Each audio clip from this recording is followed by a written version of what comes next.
નમસ્કાર. વેબિનારમાં જોડાયેલ દરેકનું સ્વાગત છે.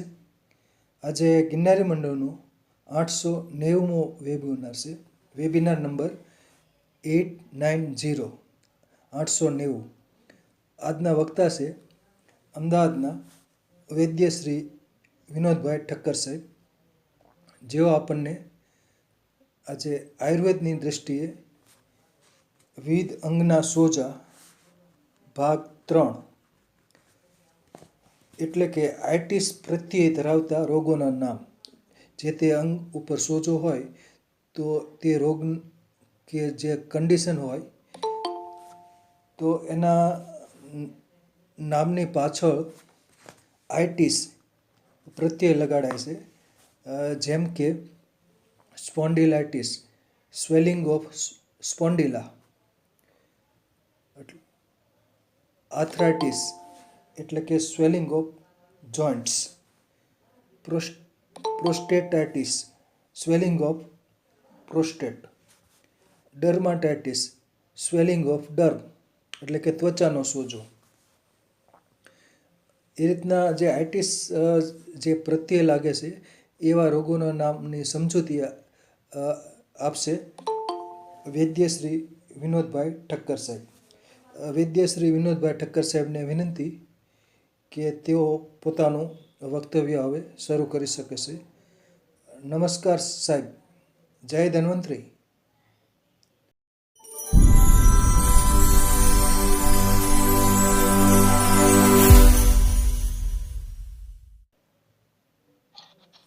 જય ધન્વંતરી.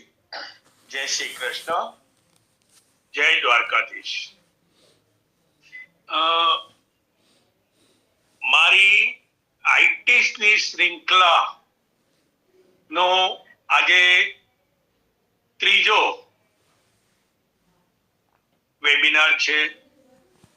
પહેલા વેબિનારમાં પ્રથમમાં ઉદ્ધવજતુ એટલે ડોકની હાંસડીના ઉપરના રોગોનું મેં વિશ્લેષણ આપેલું. બંનેને સમજાવીને આયુર્વેદ અને મોડર્ન સાયન્સ પ્રમાણે. પછી બીજો વેબિનાર 888 એ મધ્યજતુ એટલે હાંસડીથી લઈ અને મૂત્રમાર્ગ અને મળમાર્ગની ઉપરનો ભાગ ત્યાં સુધીનો, જેને આપણે ઉદર કહીએ, ત્યાં સુધીનો લીધો. અને આજે જે વેબિનાર છે એ બાકી રહી ગયેલા અંગ ઉપર અને ખાસ નાડીઓ સાથે જોડાયેલા રોગો, હાડકા સાથે જોડાયેલા રોગો, એમાં ધમની, શીરા અને નાની નાની બીજી વેસલ્સ કહીએ, વેસ્ક્યુલાઇઝ કહીએ અથવા તો કેપિલરીઝ કહીએ, એના રોગોનું આજે આપણે વિશ્લેષણ જોઈએ છીએ. અગાઉના બે વેબિનારમાં મેં સ્પષ્ટતા કરી હતી અને આજે પુનઃ, કારણ કે આ બહુ અગત્યની વાત મારે સતત આપ સમક્ષ મૂકવી પડે છે કે આઇટિસ એટલે સામાન્ય રીતે સોજો.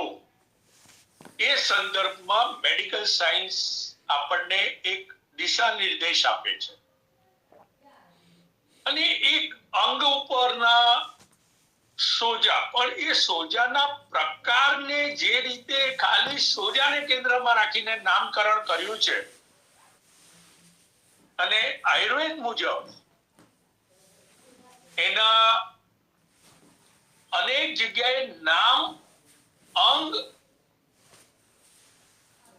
એના સંધાન અને એના નામ આખા બદલાઈ જાય છે. અંગ સાથે અમુક નામ છે, અમુક પ્રકારના સોજાના પ્રકાર છે, એના પ્રમાણે પણ નામ બદલાઈ જાય છે, જેની સ્પષ્ટતા હું આજની શૃંખલાના બધા નામો જાહેર કર્યા પછી થોડી સ્પષ્ટતા કરીશ.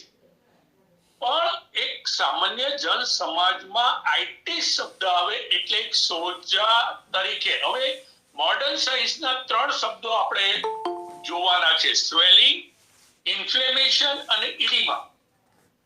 આ ત્રણેયના સંદર્ભો અલગ છે, ત્રણેયના ભાવાર્થ અલગ બતાવે છે.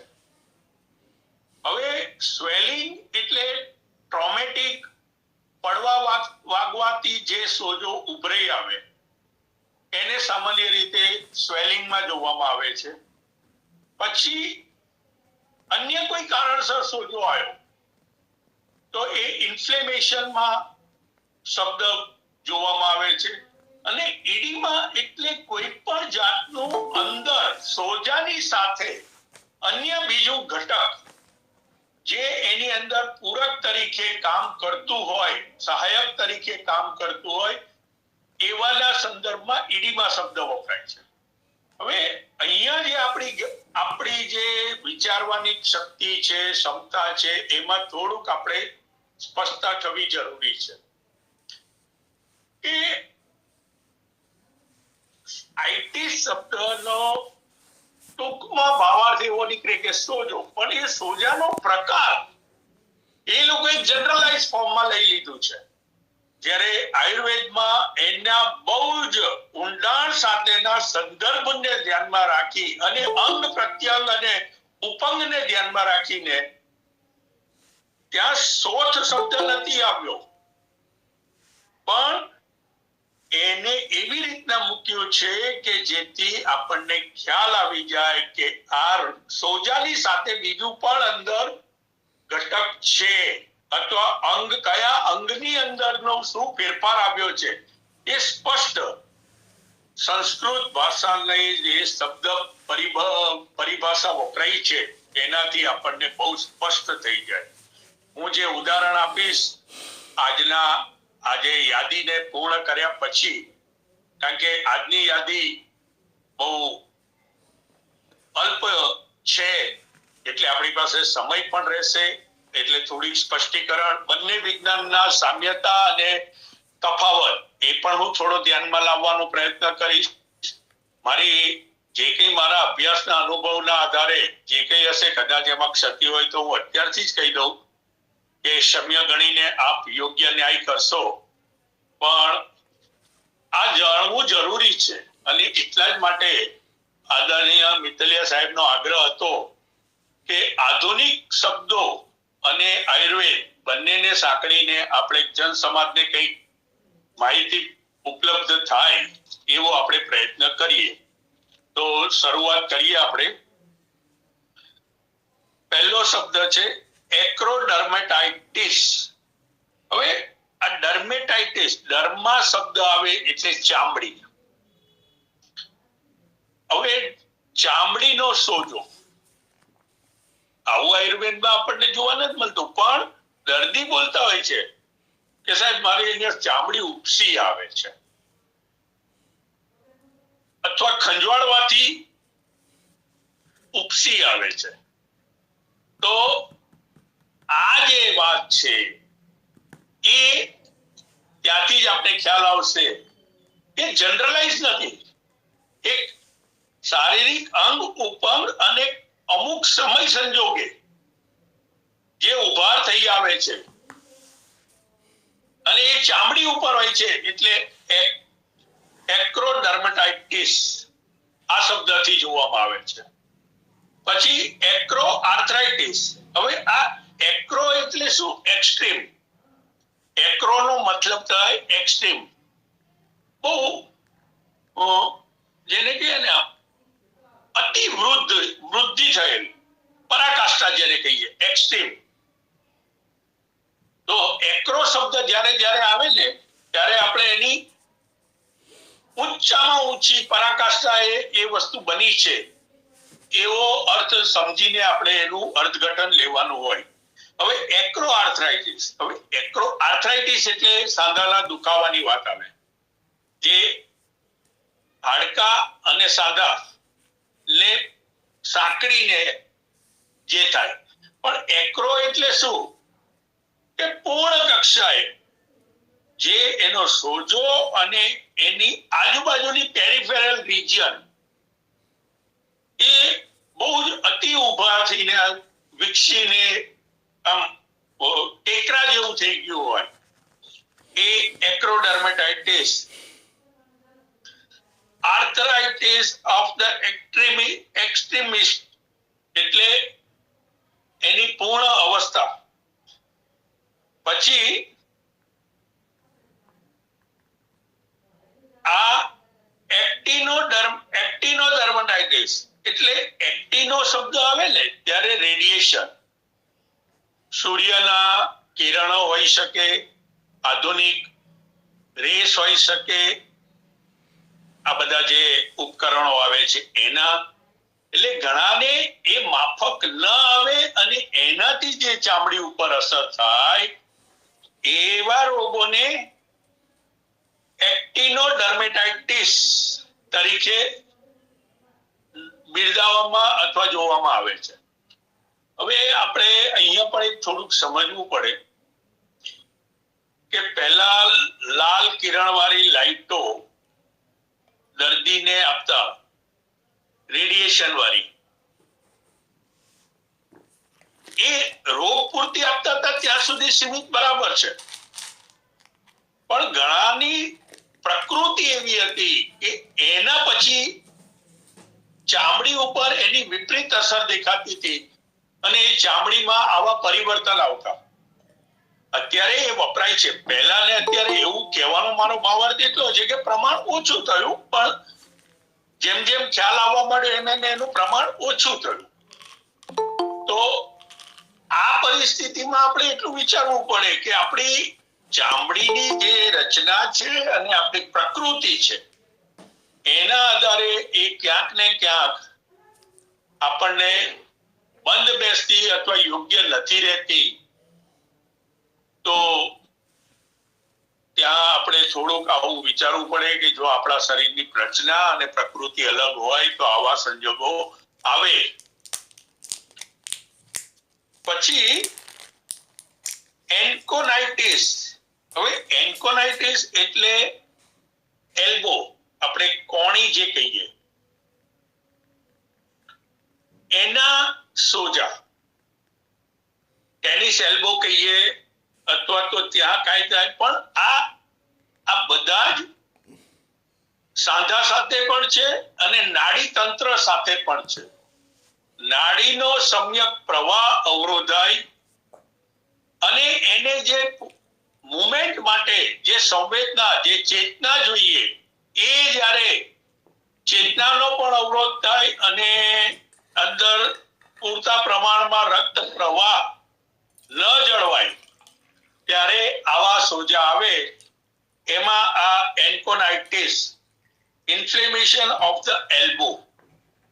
પછી એન્જીઆઇટિસ, એન્જીઓ એટલે ચેનલ, એન્જીઓ એટલે એન્જી એટલે વેસલ્સ કહીએ, ચેનલ, ધમની અને શીરા.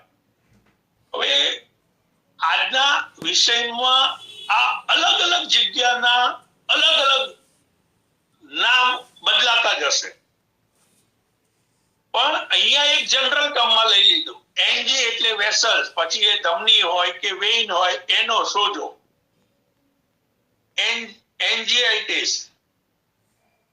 પછી એનાથી આગળ બીજું કે આર્થરાઇટિસ. હવે આર્થરાઇટિસ સ્થિતિ તો આપણે પરિવારમાં નહીં તો આજુ પાડોશમાં બધાને જ્યાં જાય ત્યાં ડોક્ટરની ભાષામાં આર્થરાઇટિસ એટલે ઇન્ફ્લેમેશન ઓફ જોઈન્ટ, સાંધાનો દુખાવો, આર્થરાઇટિસ. પછી arthrochondritis, inflammation of cartilage of a joint. હવે આ બી સમજવા જેવું છે.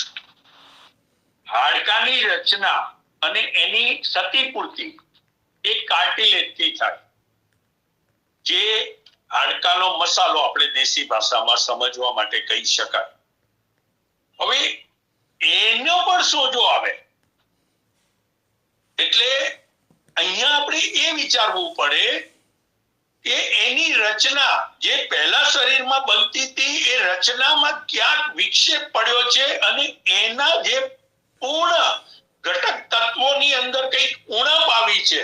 એટલે કાર્ટિલેજ જ્યાં ક્ષતિપૂર્તિ કરવા જાય ને ત્યાં આ પૂર્ણ ક્ષમતાયુક્ત ન રહેવાથી એના સોજા આવે એને આર્થ્રોકોન્ડ્રાઇટિસ એટલે inflammation of cartilage of joint આ રીતે મેડિકલ સાયન્સમાં દર્શાવાયું છે. પછી આર્થ્રો, હવે આર્થ્રો શબ્દ જ્યારે જ્યારે આવે ને ત્યારે સાદા સમજવા, કોઈ પણ સાદા. તો અહીંયા arthrosynovitis, inflammation of synovial membrane of a joint. હવે ઘણાને તમે જુઓ ને તો ફરિયાદ એની એક જ હોય કે સાહેબ મારા સાંધા દુખે છે, એમાંય ખાસ ઘૂંટણના સાંધા. અને દર્દી જ્યારે ચિકિત્સક પાસે જાય ત્યારે ચિકિત્સક એને બરાબર તપાસે, એને સ્પર્શીને જોવે તો અંદર પ્રવાહી ભરાયેલું હોય જે સાઇનોવેલ ફ્લુઇડ કહેવાય. હવે આ જે ઘસારાના જે ચામડીના પડ છે એ પડ બ્લોટિંગ પેપરની જેવું એનો સ્ત્રાવ એને આરપાર નીકળી અને જમા થાય અને એ પાણીનો જે ભરાવો થાય સાઇનોવિયલ ફ્લુઇડનો, એવા જ્યારે દર્દી હોય ત્યારે આર્થ્રોસાઇનોવાઇટિસ કહેવાય. પાણીજન્ય સોજો, સાંધાનો સોજો સાચો હાડકાના સાંધામાં થયો છે, પણ સાથે પાણીનું જે શરીરને એ સાંધાને પોષણ આપનારું પ્રવાહી હતું એનું લીકેજ થઈને એનો સંગ્રહ થઈ અને ઉપસી આવે એટલે એને આર્થ્રોસાઇનોવાઇટિસ. હવે આયુર્વેદમાં આ જ રોગને ઘૂંટણની જ આપણે દાખલો લઈએ તો કોસ્ટુકસિસ કીધો છે, એટલે ઘેટાના મોઢા જેવું આમ ઉપસી આવેલું હોય અને પાણી ભરાયેલું હોય. હવે અહીંયા જે ભૂલ થાય છે ને નિદાનની, એ સમજવાની છે. અહીંયા પાણીને એના સ્નાયુને મજબૂત કરવાની દવા કરવાની હોય છે કે જેથી એ પ્રવાહી બહાર ન આવે અને પાછું અંદર પાછું જતું રહે, એ પ્રકારની દવા કરવાની હોય છે. પણ દુખાવાની દવા અને એ દવા આપીને લોકો એમ માને છે કે પણ અહીંયા નિદાનમાં ફરક પડે છે. એટલે આ મારે થોડું સ્પષ્ટતા એટલા માટે કરવી પડી કે અહીંયા આવી જે ક્ષતિઓ દેખાય છે એ આ આર્થ્રોસાઇનોવાઇટિસમાં અમે ઘણીવાર જોયું છે અને મારું તો આમાં થોડું વધારે અભ્યાસ છે એટલે હું આનો થોડો વધારે વિસ્તારથી પ્રકાશ પાડી શક્યો છું. પછી સેલ્યુલાઇટિસ. હવે આ સેલ્યુલાઇટિસ એટલે inflammation of soft or connective tissue in which a thin watery exudate spread. હવે અહીંયા પણ આ જે છે સાઇનોવાઇટિસ છે એ એક અલગ પ્રકારનું પ્રવાહી છે, સાઇનોવેલ ફ્લુઇડ છે, જ્યારે અહીંયા થોડું અલગ છે. આ સેલ્યુલાઇટિસ એ આપણે કહીએ ને કે પેલું મૂંઢિયા ગુમડા જેવો ભરાવો એ ટાઈપનું થાય અને એ એક સેલ અને એક સરખા સેલોનો એક જે સમૂહ એ ટિશ્યુ બને. હવે એ ટિશ્યુની અંદરથી સોજો આવે. હવે અહીંયા સેલ્યુલાઇટિસમાં શું થાય ખબર છે? તણખા પર મારે અને સોજો પણ આવે અને જેને આપણે દેશી ભાષામાં મોઢિયું ગુમડું કહીએ અથવા તો પાક પણ ન થાય અને લપકારા માર્યા કરે, આ ટાઈપનું સેલ્યુલાઇટિસનો લક્ષણ છે. તો આ જે છે એ સેલ્યુલર લેવલનો રોગ છે, કોષજન્ય, અને કોષોની અંદર એના જે કોષોની અંદરનું પ્રવાહી છે એ પ્રવાહીનું ક્યાંક લીકેજ થઈ અને આવો ઉપસાવેલો ભાગ તૈયાર કરે છે જેને મોડર્નમાં, અને સેલ્યુલાઇટિસ ઘણીવાર એટલું વધારે સમય એટલે વધારે મોટું હોય તો ડોક્ટરની પ્રક્રિયાના ભાગરૂપે એને ચીરો મૂકી અને એને કાઢી અને ફરી એનું ડ્રેસિંગ કરીને કરે છે. જ્યારે આયુર્વેદમાં એને કંઈ ન કર્યા પછી આપણી પાસે ઘણા એવા ઔષધો છે કે એ ઔષધો વાપરીએ તો જેટલું પેલું ડ્રેસિંગ કરીને કરવામાં જેટલો સમય લાગે એટલા જ સમયમાં વગર વાત કાપે પણ વાત અહીંયા થોડીક મારો દ્રષ્ટિકોણ સમજવાની છે કે આવા દર્દીઓ સત્વરે યોગ્ય ચિકિત્સક પાસે પહોંચીને ચિકિત્સા કરાવે ત્યારે આ વસ્તુ શક્ય બને. એટલી સમજદારી કેળવવાની જરૂર છે.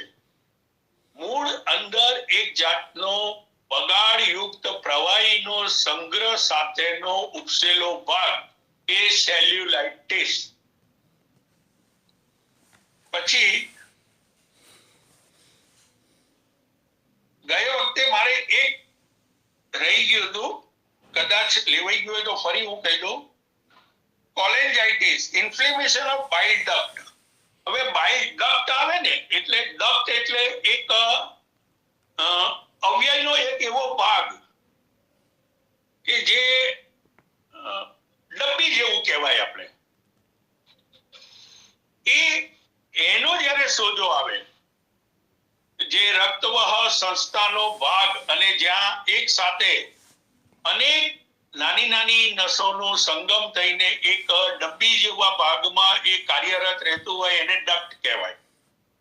તો એનો જ્યારે સોજો અમુક જગ્યાએ આવે ત્યારે કોલેન્જાઇટિસ કહેવામાં આવે છે. પછી ડર્મેટાઇટિસ, જેમ મેં એમ કીધું એમ, જ્યારે ડર્મા શબ્દ આવે એટલે ચામડી, અને ચામડીના કોઈ પણ રોગ. ડર્મેટોલોજી જે આખી વિદ્યાની એક શાખા છે આધુનિક વિજ્ઞાનની, એ ચામડીના વિવિધ રોગો માટેનું સ્પેશિયલ એક આખું અભ્યાસક્રમ છે, અને એના જે ચિકિત્સક હોય એને ડર્મેટોલોજીસ્ટ કહેવાય. એટલે ડર્મા એટલે ચામડી, ચામડીને લગતા તમામ રોગોનું એ કરી શકે. એટલે ડર્મેટાઇટિસ એટલે આપણે જે ઘણીવાર શું થાય, દર્દી પૂછતા હોય, સાહેબ મને ખરજવું છે કે મને ધાધર છે કે મને સોરાયસિસ છે. હવે ઘણીવાર એનું પૂર્ણ રૂપે જે રૂપ આવવું જોઈએ એ હજી એવું સ્પષ્ટ ના થયું હોય, અને ઘણા દર્દીઓ બહુ પોતાના શરીર માટે સજાગ હોય છે કે જેવું કંઈક દેખાય એટલે તરત એ લોકો ચિકિત્સક પાસે પહોંચી પણ જાય છે. સારું છે, એટલી જાગૃતતા જરૂરી છે. પણ એ બાલ અવસ્થામાં એકદમ નિદાન કરવું થોડું અઘરું, પણ એટલું કહેવાય કે ચામડીનો રોગ છે. અને ચામડીના રોગોમાં મહદ અંશે દવાઓની જે યોગો છે અથવા દવાઓ છે એ પણ લગભગ બધી મળતી છે. એટલે એમાં બહુ લાંબો ફરક નથી પડતો. હા, નિદાન અને અમુક રીતના ફરક પડે કે કઈ દવા વધારે અક્ષીર બનશે એ પાછો ચિકિત્સકનો વિષય છે. પણ ચામડીના કોઈ પણ રોગમાં ડર્મેટોલોજીસ્ટની પાસે જે દવાઓની યાદીનો આખી શૃંખલા છે એમાંથી એ લોકો એમના નિદાન પ્રમાણે દવા આપતા હોય. અને મારે અહીંયા થોડીક એક સ્પષ્ટતા એવી કરવાની કે ચામડીનો રોગ તમે એવું માનો કે મને 5 દિવસમાં કે 15 દિવસમાં ફરક પડી જાય તો એ અપેક્ષા વ્યાજબી નથી. કારણ કે ચામડીના રોગો રક્ત દૃષ્ટિના હિસાબે થતા હોય અને અંદર આમજન્ય હોય. એટલે જ્યારે એવી સ્થિતિમાં દર્દીને જ્યારે ચર્મરોગો હેરાન કરતા હોય ત્યારે પથ્યપાલન, સામને નિરામ કરી અને રક્ત શુદ્ધિ કરવી, અને રક્ત પણ કૃમિજન્ય પણ હોઈ શકે. તો જ્યારે એ કૃમિ સાથે જોડાઈને જ્યારે અમુક પ્રકારની પરિસ્થિતિ લાવે છે ત્યારે એની ચિકિત્સા થોડી ધીરજ અને સંયમ સાથેની હોય છે. એટલે ચામડીના રોગોમાં દર્દીએ બહુ ધીરજ રાખવી પડે એવું અનુભવમાં મારે ખાલી એટલું જ કહેવું છે કે ચામડીનો રોગ આવે નાસીપાત ન થવાય, પણ ધીરજ રાખો તો તમને એનાથી મુક્તિ મળે. બાકી તમે આમ ઘોડા વેગે પરિણામ લેવા માંગતા હોય તો કદાચ એ શક્યતા ઓછી છે. પછી ફોલિક્યુલાઇટિસ. હવે આ ફોલિક્યુલાઇટિસ એટલે ફોલિકલ એટલે નાની એવી ફોડલી. પણ ઘણાને એવું થાય, જેમ કે આ રૂવાટા હોય આપણા શરીરના, એ રૂવાટાના ઘણાને એ રૂવાટાના મૂળમાં નાની નાની નાની નાની ફોડલીઓ થતી હોય, એવી અંદર પણ થતી હોય, બહાર પણ થાય. તો આ જે વાળના મૂળ અથવા જે એને ફોલિકલ કહેવાય, એટલે એમાં જયારે આવી પ્રકારની થતી હોય તકલીફ તો એને ફોલિક્યુલાઇટિસ કહે. પછી આજે તો ઘણું બધું મેં અગાઉ કવર કરી લીધું છે, પણ તોય જે થોડા ઘણા બાકી રહી ગયા છે, મેં એમ કહ્યું એમ meniscitis, inflammation of meniscus of the knee joint. હવે આ જે છે ને એ ગાદીની સાથેનો છે. એટલે આપણે જ્યાં સાંધા, કુદરતે એવી રચના આપી છે કે જ્યાં સાંધા હોય ને ત્યાં એક બફર પેડ જેવું મેનિસ્કસ ગાદી જેવું મૂકેલું છે. હવે એ ગાદીનો જ્યારે સોજો આવે ને ત્યારે આ મેનિસ્સાઇટિસ કે છે.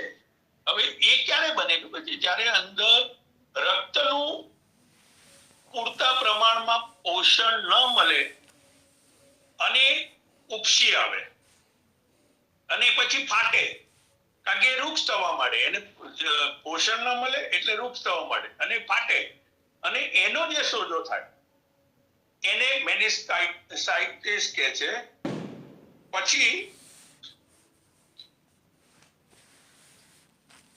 લિમ્ફોનોડાઇટિસ. હવે આ જે છે લિમ્ફેટિક, આપણી જે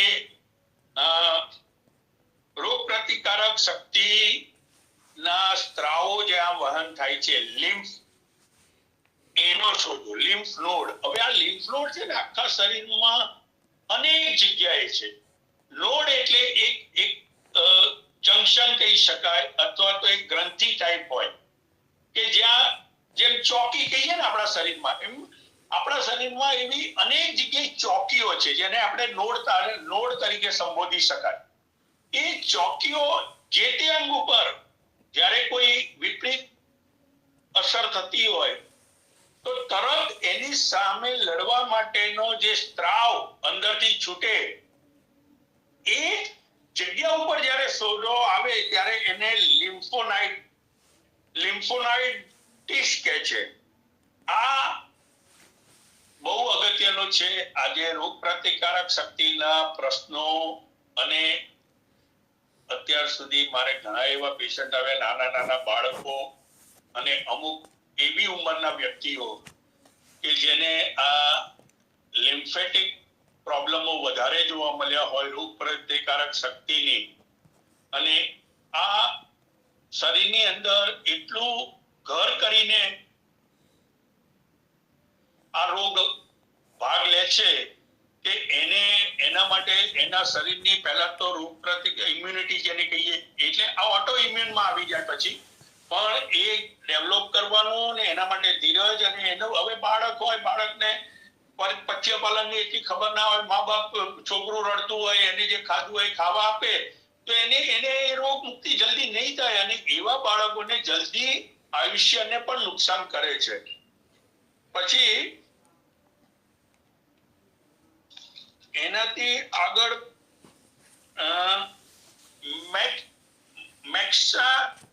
max એડિનાઇટિસ, inflammation of mucous gland. હવે આ જે છે ને અગાઉ પણ મેં કહ્યું હતું, પણ આ મેક્સ શબ્દ મારે રહી ગયો તો કહેવાનો. હવે આ જે છે ને મ્યુકસ ગ્લેન્ડ, મ્યુકસ એટલે એક કફનો પ્રવાહીનો ભાગ. હવે એની અંદર જ્યારે સોજો આવે ને ત્યારે એ મેક્સ એડિનાઇટિસ કહેવાય. પછી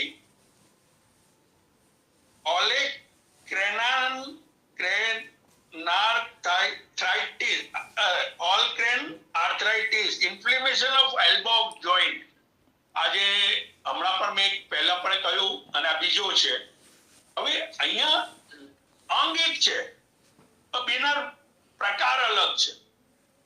આટલી ઝીણવટ ભર્યું મેડિકલ સાયન્સે સંશોધન કર્યું છે, તો આપણે હું દરેક વેબિનારમાં બોલ્યો છું કે હવે વિજ્ઞાનની લડત પર મૂકીને સારું સાચું નિદાન અને સારા સાચા જે આપણી પાસે એક યોગ્ય નિદાન થઈને જે આપણી પાસે એક આયામ આવે છે તો આપણને ચિકિત્સા કરવામાં પણ સાનુકૂળતા થાય અને દર્દીને પણ રોગમુક્ત જલ્દી કરી શકીએ. તો આધુનિક વિજ્ઞાનનો આભાર હું દર વખતે માનું છું એમ આજે પણ માનું કે આ સંશોધન અને ડાયગ્નોસ્ટિક સિસ્ટમ જે એ લોકોએ વિકસાવી છે એનો લાભ બધા વિજ્ઞાને લેવો જોઈએ. આમાં કોઈ વિજ્ઞાનની લડત ના રાખવી જોઈએ. મૂળ હેતુ એક જ હોવો જોઈએ કે દર્દીને ભલે ગાય વારે ગોવાળ આ એક સિદ્ધાંત છે. પછી એ મેડિકલ સાયન્સ ગમે તે હોય, આયુર્વેદ હોય, હોમિયોપેથ હોય, નેચરોપેથ હોય, એલોપેથ હોય, પણ દર્દીને શાંતિ થવી જોઈએ, રોગ મુક્તિ થવી જોઈએ. એટલે વિજ્ઞાનની લડત પર રાખીને આપણે હવે સંયુક્ત રીતે એકબીજાનો આધાર લઈને આગળ વધવું જોઈએ એવો મારો મત છે. પછી ન્યુરાઇટિસ. હવે જ્યારે આ શબ્દ આવે ને ન્યુરોન, ન્યુરાઇટિસ, ન્યુરોન એટલે ચેતાતંતુ અને એના જ્યારે રોગો આવે એને ન્યુરાઇટિસ કહેવાય. Inflammation of nerve. હવે નાડી, નર્વ એટલે નાડી, કોઈ પણ નાડી હોઈ શકે. તો જ્યારે નાડીનો સોજો આવે એને ન્યુરાઇટિસ કહે. પછી osteoarthritis, non inflammatory degenerative joint disease. હવે આ ઓસ્ટિયોઆર્થ્રાઇટિસ, આર્થ્રાઇટિસના તો એટલા બધા પ્રકાર છે તો હું આ શૃંખલા પતે પછી હું થોડી સ્પષ્ટતા કરીશ. પણ ઓસ્ટિયોઆર્થ્રાઇટિસ સ્પેસિફિકલી ડીજનરેટિવ શબ્દ અહીંયા વાપર્યો છે. અવસ્થાના આધારે એની અંદર જે એની ક્ષમતા માં અલ્પતા આવવી અને સાંધા દુખવા એ osteoarthritis. Osteochondritis, inflammation of bone and cartilage. હવે એની જ અસર પાછી હાડકા ઉપર અને કાર્ટિલેજ ઉપર આવે. Osteomyelitis, inflammation of bone due to pyogenic infection. હવે આમાં પાક, પાયોજેનિક ઇન્ફેક્શન એટલે પાક, અંદર પાક થઈને જે તકલીફ પડે એ osteomyelitis. Osteoperiostitis, inflammation of bone and the periosteum. હવે આ મૂળ હાડકાની અંદરનો આંતરિક હાડકાનો સોજો, આંતરિક, બાહ્ય નહીં, આંતરિક હાડકાનો સોજો. ઓસ્ટિયોફ્લેબાઇટિસ, મેં પહેલા કહ્યું હતું ફ્લેબ શબ્દ આવે ત્યારે એની અંદરની નસો નાની નાની, એટલે હાડકાને પણ પોષણ આપવા માટે હાડકાની વચ્ચે પણ નસો હોય છે. એ નસોની અંદરનો જે ડિસ્ટર્બન્સ થાય અથવા તો એમાં જે વિક્ષેપ પડે અને એના આધારે હાડકાનો દુખાવો થાય એ ઓસ્ટિયોફ્લેબાઇટિસ. પછી પેરીઆર્થ્રાઇટિસ. હવે પેરી શબ્દનો મેં ગઈ વખતે પણ ખુલાસો આપ્યો તો આજે પુનઃ ખુલાસો આપ્યો. ફરતું એટલે કોઈ પણ અંગને ફરતું પણ નુકસાન થાય અને એ બંનેને સાંકળીને જ્યારે તકલીફ પડે એને પેરી શબ્દ આગળ લાગે. Periarthritis, inflammation of outer coat of artery. અહીંયા આર્થ્રાઇટિસ લખ્યું છે એટલે આર્ટરી, ધમની, એની સ્પેસિફિક વાત કરી છે. પેરીઆર્થ્રાઇટિસ, ઇન્ફ્લેમેશન અરાઉન્ડ જોઈન્ટ ટિશ્યુ, જે મેં કહ્યું એમ કોષ સમૂહનો ભાગ જોઈન્ટમાં, સાંધામાં. પછી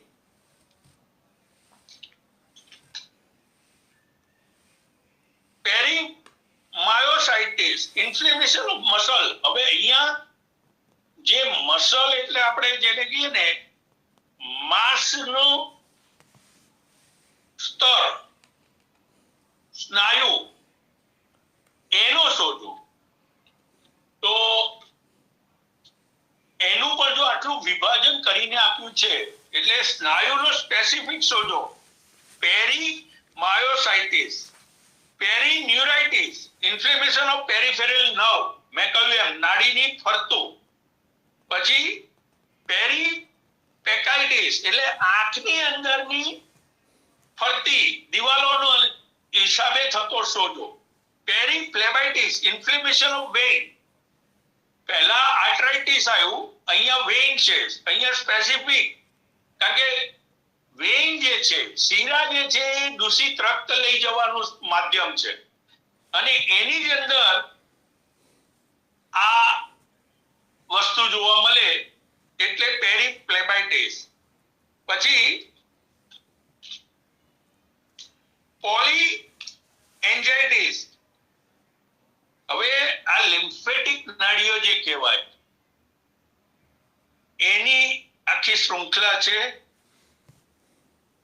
ઇન્ફ્લેમેશન ઇન્વોલ્વિંગ મલ્ટિપલ બ્લડ ઓર લિમ્ફ વેસલ, એટલે એકથી વધારે નાડીઓ ઉપર જ્યારે તકલીફ પડે એ પોલીએન્જાઇટિસ. પછી podarthritis, inflammation of joint of feet, પગનો સોજો, પોડ આર્થરાઇટિસ. પોડ એટલે પગ અને એનો જ્યારે સોજો હોય ત્યારે પોડ આર્થરાઇટિસ. પછી આ પોલી માટે એકથી વધારે મેં પહેલા પણ સ્પષ્ટ કરી હતી, આજે પણ ફરી કરી દઉં છું. Poly arthritis, inflammation of several joint, એકથી વધારે સાંધાઓના સોજા, દુખાવો. પોલીકોન્ડ્રાઇટિસ, ઇન્ફ્લેમેશન ઓફ મેની કાર્ટિલેજીસ, એટલે જે હાડકાનો મસાલો કાર્ટિલેજ, એકથી વધારે જગ્યાએ થતી તકલીફ. Polymyositis, inflammation of several muscles, સ્નાયુઓના એકથી વધારે સ્નાયુઓ ઉપરના સોજા. Polyneuritis, inflammation of many nerves, એકથી વધારે નાડીઓના સોજા. Polyneuromyositis, inflammation of muscle and peripheral nerve with loss of sensation and reflexes, ચેતન જતી રહેવી, સંવેદના ના ખબર પડે એટલી હદ સુધીના સોજા. પોલીન્યુરો રેડિક્યુલાઇટિસ, હવે આ રેડિક્યુલ એટલે શું છે કે કોઈ કારણ વગર સ્પષ્ટીકરણ ના થાય. રેડિક્યુલસ જે આપણે શબ્દ વપરાય છે ને એના અંદર inflammation of spinal ganglion nerve root and peripheral nerve. આમાં ડોક્ટર બિચારા ચિકિત્સક ઘણીવાર એવા કારણ હોય છે ને કે જે સમજાવવું કેવું અઘરું પડે. આંતરિક અંદર કેટલા પરિબળો એની અંદર કામ કરતો હોય કે એનું પરફેક્ટ, અને આપણે ઘણીવાર કહીએ છીએ દર્દી ભાઈ એનું કારણ નહીં, પણ હવે એ ઇન્ફેક્શન આવ્યું છે, એલર્જી થઈ, પણ એલર્જી શેનાથી થઈ તો એનો ખુલાસો નથી આપી શકતા, કારણ કે એની પાછળ ઘણા બધા કારણો કામ કરતા હોય છે. હવે કેટલા કારણોની અંદર આપણી દ્રષ્ટિ પહોંચે. એક તો તમારી ઇમ્યુનિટીનો પ્રશ્ન હોય, તમારી રહેણીકહેણીનો પ્રશ્ન હોય, ખોરાકનો હોય, તમારી દિનચર્યાનો હોય, એટલે કારણો નક્કી કરવા ઘણીવાર બહુ અઘરા હોય છે. આયુર્વેદના સિદ્ધાંત પ્રમાણે તો આપણે સ્પષ્ટીકરણ આપી શકીએ છીએ, પણ આ એક જનરલ વાત કરું છું. પોલીરેડિક્યુલાઇટિસ, ઇન્ફ્લેમેશન ઓફ નર્વ રૂટ, એટલે નર્વનું મૂળ, ત્યાં આગળ જે સોજા આવતા હોય, નાડીના જે મૂળ કહેવાય, જ્યાંથી એ બહાર થઈને બહાર નીકળતી હોય, એ પહેલી પોલીરેડિક્યુલાઇટિસ. પોલીટેનોસાઇનોવાઇટિસ, ઇન્ફ્લેમેશન ઓફ સેવરલ ટેન્ડન સીટ્સ. હવે આ જે છે ને, દરેક નાડીની અંદર એક પ્રવાહ હોય છે. એ પ્રવાહનો જ્યારે વિનિમય ઉજીન એટલે અંદરથી સ્ત્રવીને એ જ્યારે ગમે ત્યાં દુખાવો કરે એ પોલીટેનોસાઇનોવાઇટિસ. પછી poradenitis, inflammation of lymph nodes with formation of small abscess. હવે અહીંયા એબ્સેસ શબ્દ વાપર્યો એટલે ગાંઠ જેવું, ગુમડા જેવું કરી નાખ્યું. એટલે સ્પેસિફિકલી આમ ધ્યાન પડે એટલા માટે પોરેડિનાઇટિસ આ શબ્દ મૂક્યો છે. પછી prostatovesiculitis, inflammation of prostate and seminal vessels. હવે આ જે છે ને એ શુક્રવાહ નાડી સાથે પ્રોસ્ટેટની એની મધ્યમાંથી પસાર થતી હોય, એટલે એની સાથે જ્યારે જોડાયેલો સોજો હોય ત્યારે પ્રોસ્ટેટો વેસ્ક્યુલાઇટિસ આવી રીતે કહેવામાં આવે છે. રેડિક્યુલાઇટિસ મેં તમને કહ્યું એમ સ્પાઇનલ રૂટ નર્વ અને scleradenitis inflammation of hardening of gland, એ તો કદાચ ગઈ વખતે મેં લઈ લીધેલું. પછી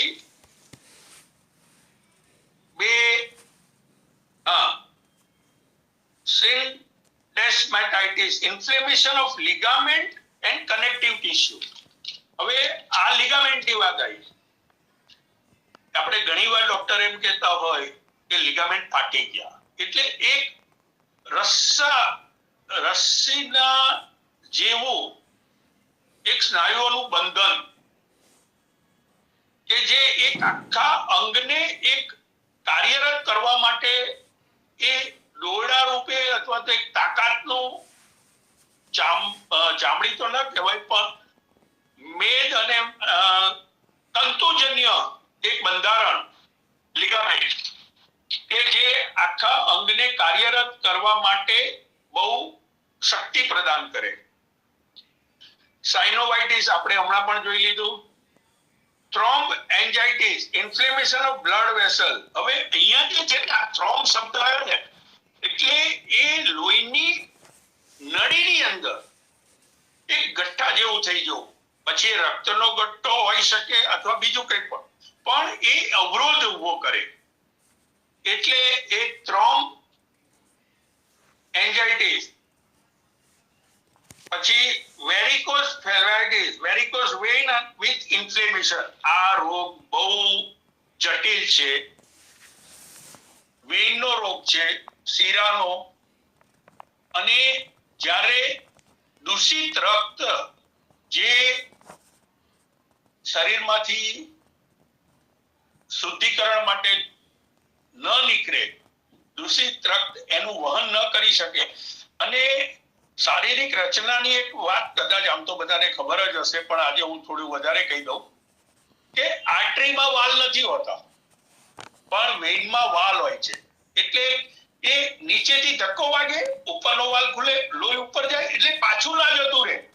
હવે એની કાર્યક્ષમતા જ્યારે બરાબર ન રહે ત્યારે આ વેરિકોઝલ થાય અને એ જ્યારે અમુક જંક્શન આવે ને ત્યારે ત્યાં જાડા બાંધી જાય અને એ જાડાના આધારે ગમે ત્યારે દુખાવો એટલો બધો તીવ્ર ઉભો થાય કે તરત દોડવું પડે અને સર્જરી કરવી પડે અથવા તો નહીંતર એ ફાટી જાય. આવી સ્થિતિ પણ બને છે. એવું આ રોગ છે વેરિકોફ્લેબાઇટિસ. અને વાસ્ક્યુલાઇટિસ ઇન્ફ્લેમેશન ઓફ વેસલ્સ. આજના વિષયને આ શબ્દોની જે શૃંખલા હતી એને અહીંયા આપણે પૂર્ણ કરીએ. હવે મારે જે કહેવાનું છે કે હું તમને એક ઉદાહરણ આપું. કોલાઇટિસ અથવા તો આ કોલાઇટિસ જ આપણે હવે મોટા આંતરડાનું કોલાઇટિસ અલગ, નાના આંતરડામાં અલગ, જગ્યા બદલાય, નામ કોલાઇટિસ. હવે ઘણામાં આમજન્ય હોય, બગાડનો હિસાબે જે આપણે આમ જ કહીએ, ઘણામાં રક્ત જ હોય. એટલે અહીંયા જે આયુર્વેદે જે નામકરણ આપ્યા છે અને અહીંયા જે આઇટિસ શબ્દ સાથે એટલે આઇટિસ કહી દીધું, કોલાઇટિસ કહી દીધું, પણ શરીરના અંગ સાથે અને એની અંદરના બીજા જે આયુર્વેદે સ્પષ્ટ આપણને થોડુંક ચિત્ર આપ્યું છે એવું અહીંયા જોવા નથી મળતું. એટલે ચિકિત્સામાં જે ફરક પડે છે. અલ્સર, હવે અલ્સર અલગ અલગ જગ્યાએ, પેપ્ટિક અલ્સર, ડિયોડિનમનું અલ્સર. તો અલ્સર એટલે ચાંદી, પણ ચાંદી ખરી પણ અલ્સરાઇટિસ શબ્દ તો અલ્સરાઇટિસ શબ્દ વાપર્યો એટલે સામાન્ય રીતે સોજામાં ગણાઈ જાય. હકીકતમાં એ પિત્ત જ ના અનુબંધનો રોગ છે. તો અહીંયા જે થોડુંક આયુર્વેદ અને મોડર્નની વચ્ચે જે ભેદ છે એ પણ આપણે સમજવાનો રહ્યો. હવે નિદાનની વાત આવે તો નિદાનમાં દર્દી જ્યારે આવે છે, આ તો છેલ્લા 50-100 વર્ષમાં આટલું બધું વિજ્ઞાન એડવાન્સ થયું છે, આપણા બધા માટે સુખાકારી કહેવાય અને આશીર્વાદરૂપ કહેવાય કે અત્યારે નિદાન અમુક જલ્દી થઈ શકે એવું આપણા પાસે ઉપકરણો અને આધુનિક વિજ્ઞાને આપણને બહુ જ સારી રીતે એ દિશામાં આપણને આપ્યું છે. પણ જે આપણા ઋષિ મુનિઓ આજથી 100-150 વર્ષ પહેલા, એટલે આયુર્વેદ તો 3-4 હજાર વર્ષ જૂનું કહેવાય. આમ તો કેટલું હશે એ તો થોડો પ્રશ્ન છે, ઇતિહાસ આપણને બતાવે છે એના આંકડા, પણ હું એવું માનું કે 4-5 હજાર વર્ષ જૂનું તો માનવું જ પડે. તો ત્યારે દર્દી જ્યારે ફરિયાદ લઈને આવતા ને, ત્યારે આપણા શરીરની નાભી આપણું કેન્દ્ર છે. 2 હાથ લાંબા કરો ને એમાં જે 3જા નંબરની આંગળી તમે 2 બાજુના છેડા ઉપર ટટ્ટારામ સીધી રાખો અને 2 લીટા કરો અને માથાના ઉપર ફૂટપટ્ટી મૂકો ને નીચે એડીનો ભાગ દિવાલને અડાડી તમે કરો, તો એ બંનેનું જે માપ તમે આડું અને ઊભું કરશો ને તો નાભી કેન્દ્રમાં આવશે. આ નાભીની રચના કુદરતે એવી સરસ કરી છે. અને એ નાભીની ફરતા 4 આંગળ, નાભીથી ઉપર 4 આંગળ, નીચે ડાબે જમણે, એના પછીના ભાગ એવી રીતના 9 ખાના બનાયા હતા. અને અત્યારે પણ મેડિકલ સાયન્સ એ રીતે છે. અને એના આધારે આપણા વૈદ્યો નિદાન કરતા હતા. એ અંગને સ્પર્શ કરે, એને દબાવે, એને જોવે અને પછી જે આપતોપદેશ મેં પહેલા વેબિનારમાં કીધું હતું અને અનુમાન, એ લોકો નક્કી કરતા કે કયા અંગની તકલીફ લાગે છે. અને પછી યોગ એવો તૈયાર કરતા કે એક સાથે 3-4 જગ્યાએ એ દવા કામ કરે.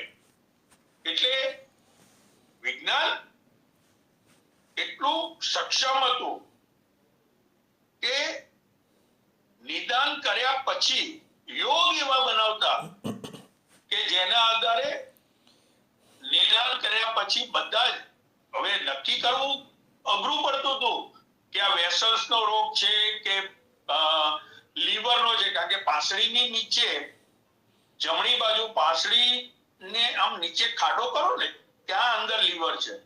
પણ દર્દી જ્યારે કે સાહેબ મને જમણી બાજુ અહીંયા પાંસળીની આજુબાજુ બહુ દુખે છે, તો એ નિદાન કરી લેતા કે ભાઈ આ લીવર અને એની આજુબાજુ.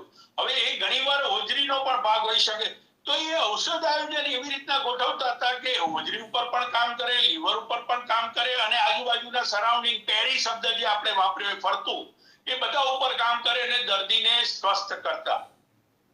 તો આયુર્વેદ નાનું કે ઓછું છે એવું માનવાનું કોઈ શંકાને સ્થાન નથી.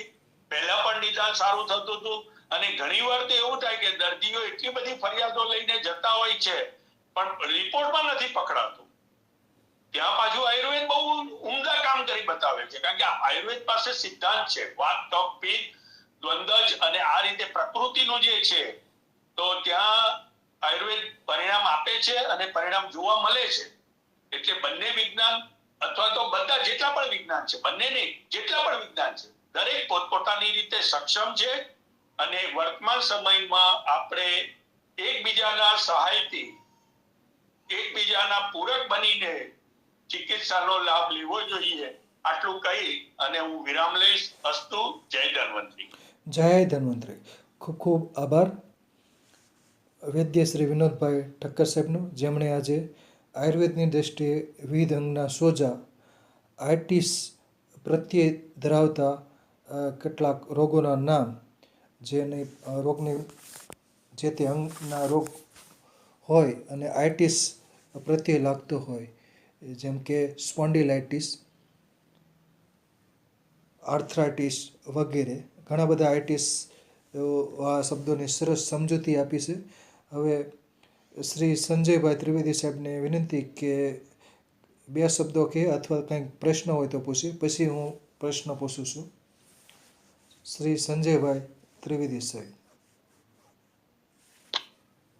નમસ્તે, જય ધન્વંતરી.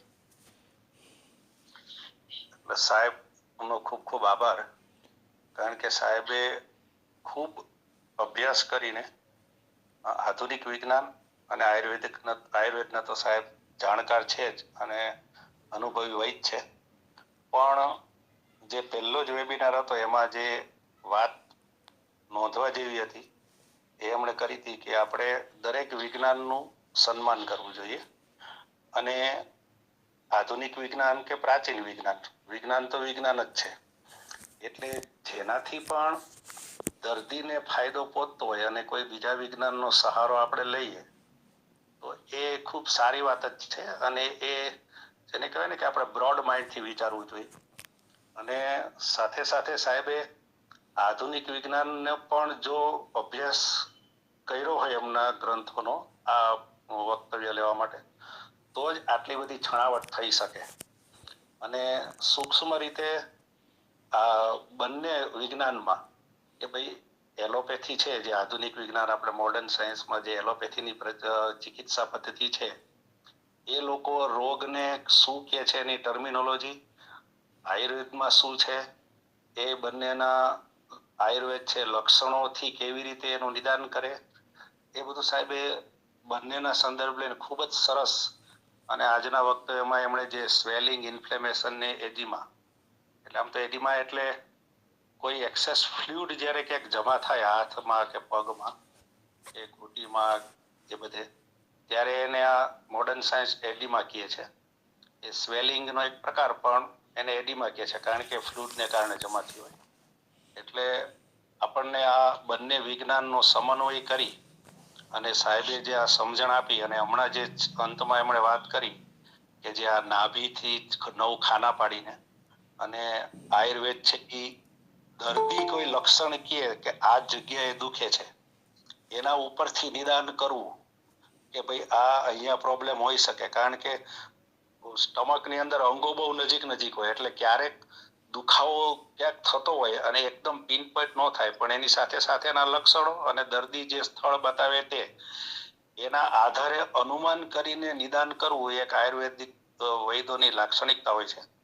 એટલે સાહેબે ખૂબ પરિશ્રમ કરીને, મહેનત કરીને આપણને આ જે જ્ઞાન પીરસ્યું એ બદલ સાહેબનો ખૂબ ખૂબ આભાર. પ્રશ્નો તો અત્યારે હાલમાં કઈ નથી. સરસ સરસ સરસ સરસ. હવે હું કેટલાક પ્રશ્નો પૂછું છું બધા વતી. સ્પોન્ડિલાઇટિસ એટલે કે ગ્રીવાનો સોજો, ડોકનો સોજો, સ્પોન્ડિલાનો સોજો, એના વિશે થોડીક સમજૂતી આપો. આજકાલ સ્પોન્ડિલાઇટિસની સમસ્યા ખૂબ જોવામાં આવે છે. ઠક્કર સાહેબ. સાહેબ, સ્પોન્ડિલાઇટિસ એટલે સર્વાઇકલ અને લંબર બે જગ્યાએ સ્પોન્ડિલાઇટિસ શબ્દ આવે છે, કારણ કે જે મણકા ભ્રમણ કરી શકે, આગા પાછા થઈ શકે, એ જગ્યાએ જે રોગ આવે એને આ લોકોએ સ્પોન્ડિલાઇટિસ સાથે જોડીને, પણ ઉપર 1 થી 7 સી 1 થી 7 માં જે હોય એને સર્વાઇકલ સ્પોન્ડિલાઇટિસ કે, અને લંબરમાં 1 થી 5 જે લંબર અને પછી સેક્રમ આવે, સેક્રમ 1 2, તો એની સાથે જે બધા રોગો હોય એને લંબર કહેવામાં આવે. હવે સર્વાઇકલ સ્પોન્ડિલાઇટિસ આજે દિવસે દિવસે રોગોના દર્દીઓનો વ્યાપ્ત વધતો ગયો છે.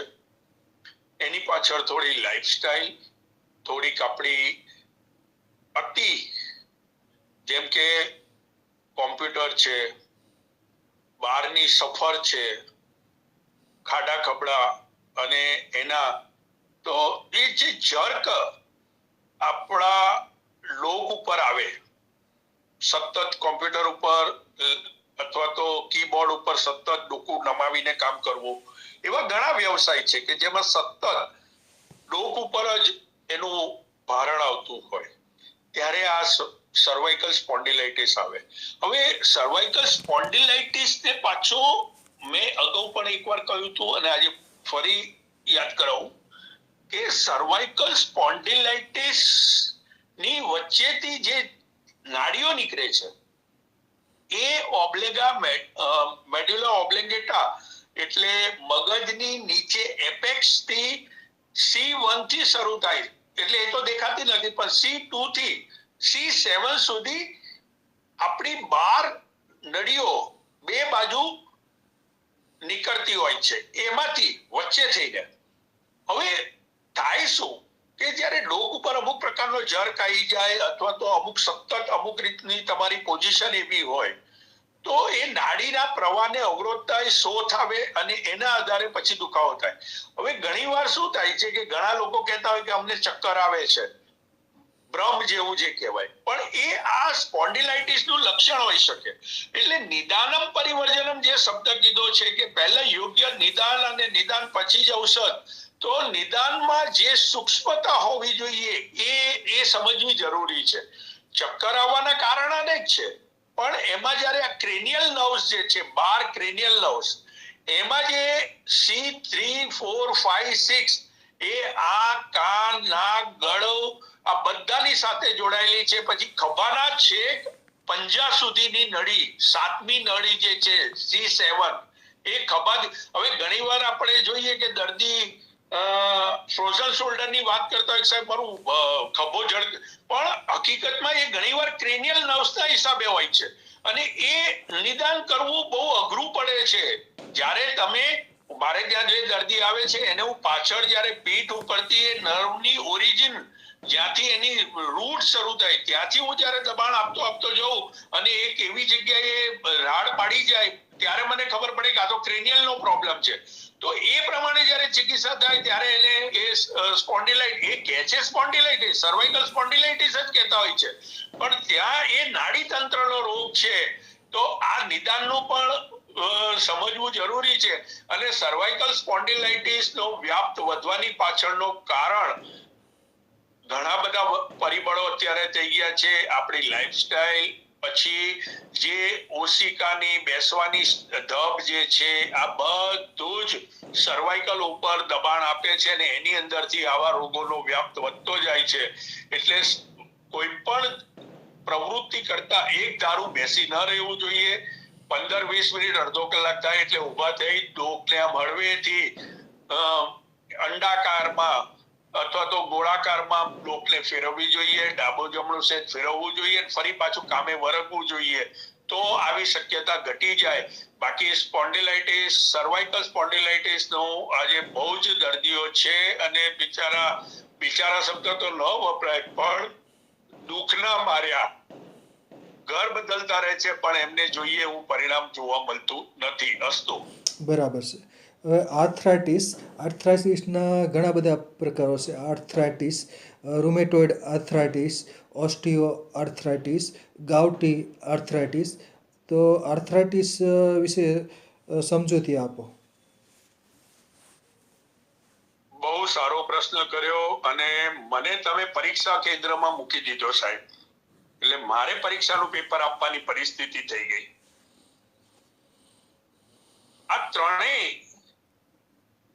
ત્રણેય રોગો છે ને, પાછળ આર્થરાઇટિસ શબ્દ આવે છે પણ ત્રણેયના નિદાનમાં બહુ જબરજસ્ત, અને એના માટે હું ગર્વથી કહી શકીશ કે એનું નિદાન જે આયુર્વેદે આપ્યું છે ને એ મેડિકલ સાયન્સ હજી એ તબક્કે નથી પહોંચ્યું.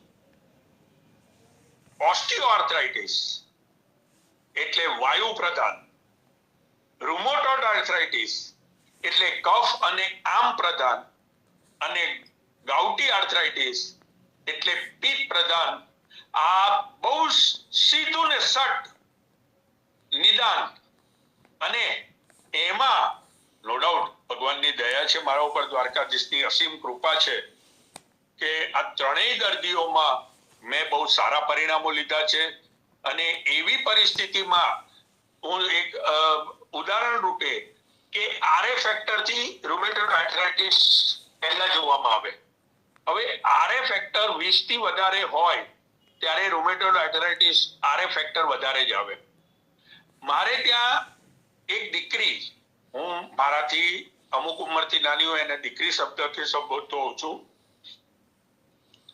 એ દીકરી 36 વર્ષની અને રૂમેટોઇડ આર્થરાઇટિસ આરએ ફેક્ટર એનું 132 અને મેડિકલ રૂમેટોલોજિસ્ટે એમ કીધું કે આની તારે જિંદગી સુધી દવા લેવી પડશે અને તારે દવા ઉપર જીવવાનું થશે.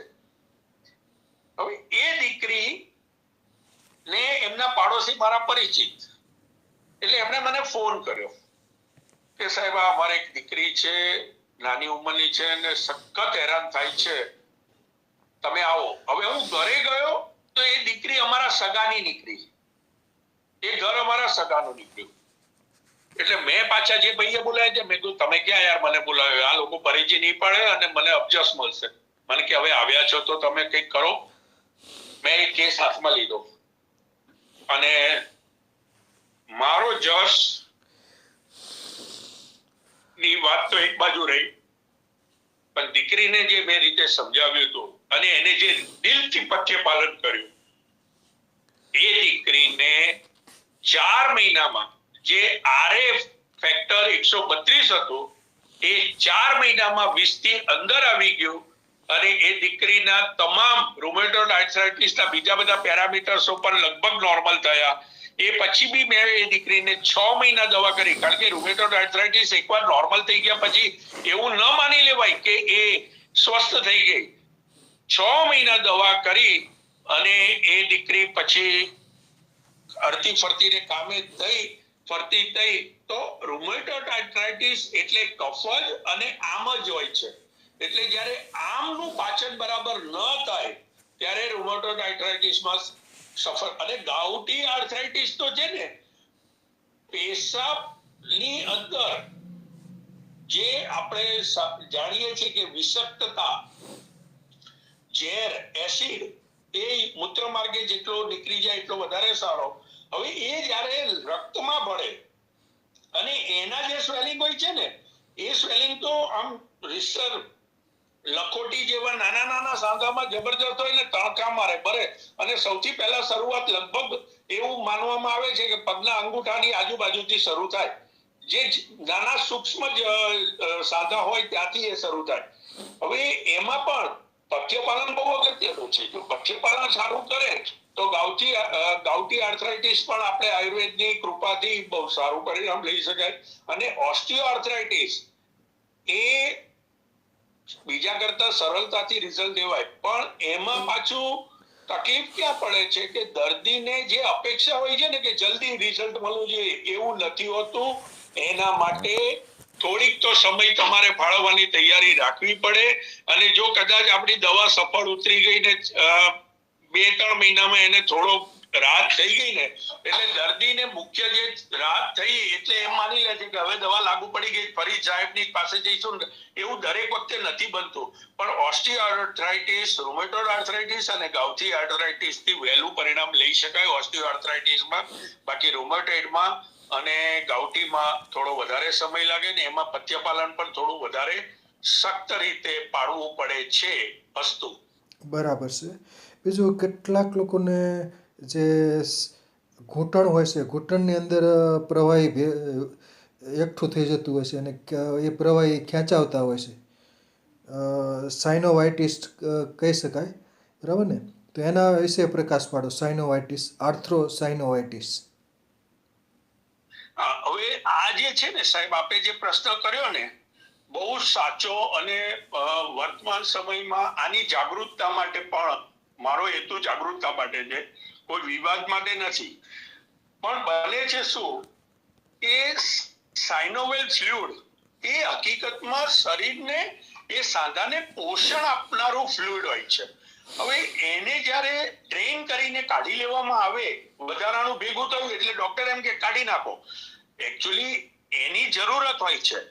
તો એ જે મેં હમણાં મારા વક્તવ્યમાં કીધું હતું, કોસ્ટોક્સિસ અને એની મેં વાત કરી હતી, તો અહીંયા ડ્રેઇન ન કરાવવું જોઈએ. એની માટે એ સ્નાયુ નબળો પડ્યો છે, એની અંદર સ્ત્રવિત થઈને આરપાર પ્રવાહ બહાર નીકળે છે. એટલે એ સ્નાયુને થોડું મજબૂત કરવાનું. પણ પહેલા જે પાણી બહાર આવ્યું છે એને અંદર પાછું સૂકવી નાખવાનું અને પછી એ સ્નાયુને મજબૂત કરવાનું, તો એ સાઇનોવાઇટિસ જે કહેવાય એમાંથી આપણે રાહત લઈ શકીએ. પણ જો ડ્રેઇન કરાવો તો બકરું કાઢતા ઊંટ પેઠે એવું ના કહી શકાય, પણ ઘણીવાર એ કારણ કે પ્રવાહી શરીરના પોષણ માટેનું હોય છે, અને એ પ્રવાહી જ્યારે કાઢી લો તો એની ઘટ પડવાની, તો ઘણીવાર એ પ્રશ્નના આધારે જે રિકવરી આવવાના ચાન્સીસ હોય છે એ ઘણીવાર ઘટી જાય છે, એવું મારો મત છે. હું એવું દાવા સાથે નથી કહી શકતો, પણ એવો મારો મત છે. કારણ કે એ અંદર શરીરનું જ હતું પાણી, અને પાણી શરીર માટે હતું અને એના કામ માટે હતું. હવે એ જો ડ્રેઇન કરી નાખો તો એટલી તો ઘટ પડે, એનું કઈ પ્રોડક્શન બહુ મોટી માત્રામાં નથી થતું. તો એ જે પરિસ્થિતિમાં જે લોકો આ કરાવે છે, તો ત્યાં થોડો વિવેક રાખી અને વિચારીને કરવું જોઈએ, કારણ કે આ વસ્તુ પણ ભવિષ્યમાં રોગને રિકવરી લાવવા માટે અથવા સ્વસ્થ થવા માટે બાધક બને છે. અસ્તુ. બરાબર છે. બીજું જલોદર, એસાઇટિસ, ડ્રોપ્સી પણ કહેતા હોય છે. તો એમાં પણ સોજો આવી જતા પાણી ભરાઈ જતું હોય છે. કેટલાક લોકો પાણી કઢાવે છે, અને એવી જ રીતનું એક ફેફસામાં પણ પાણી ભરાઈ જતું હોય છે.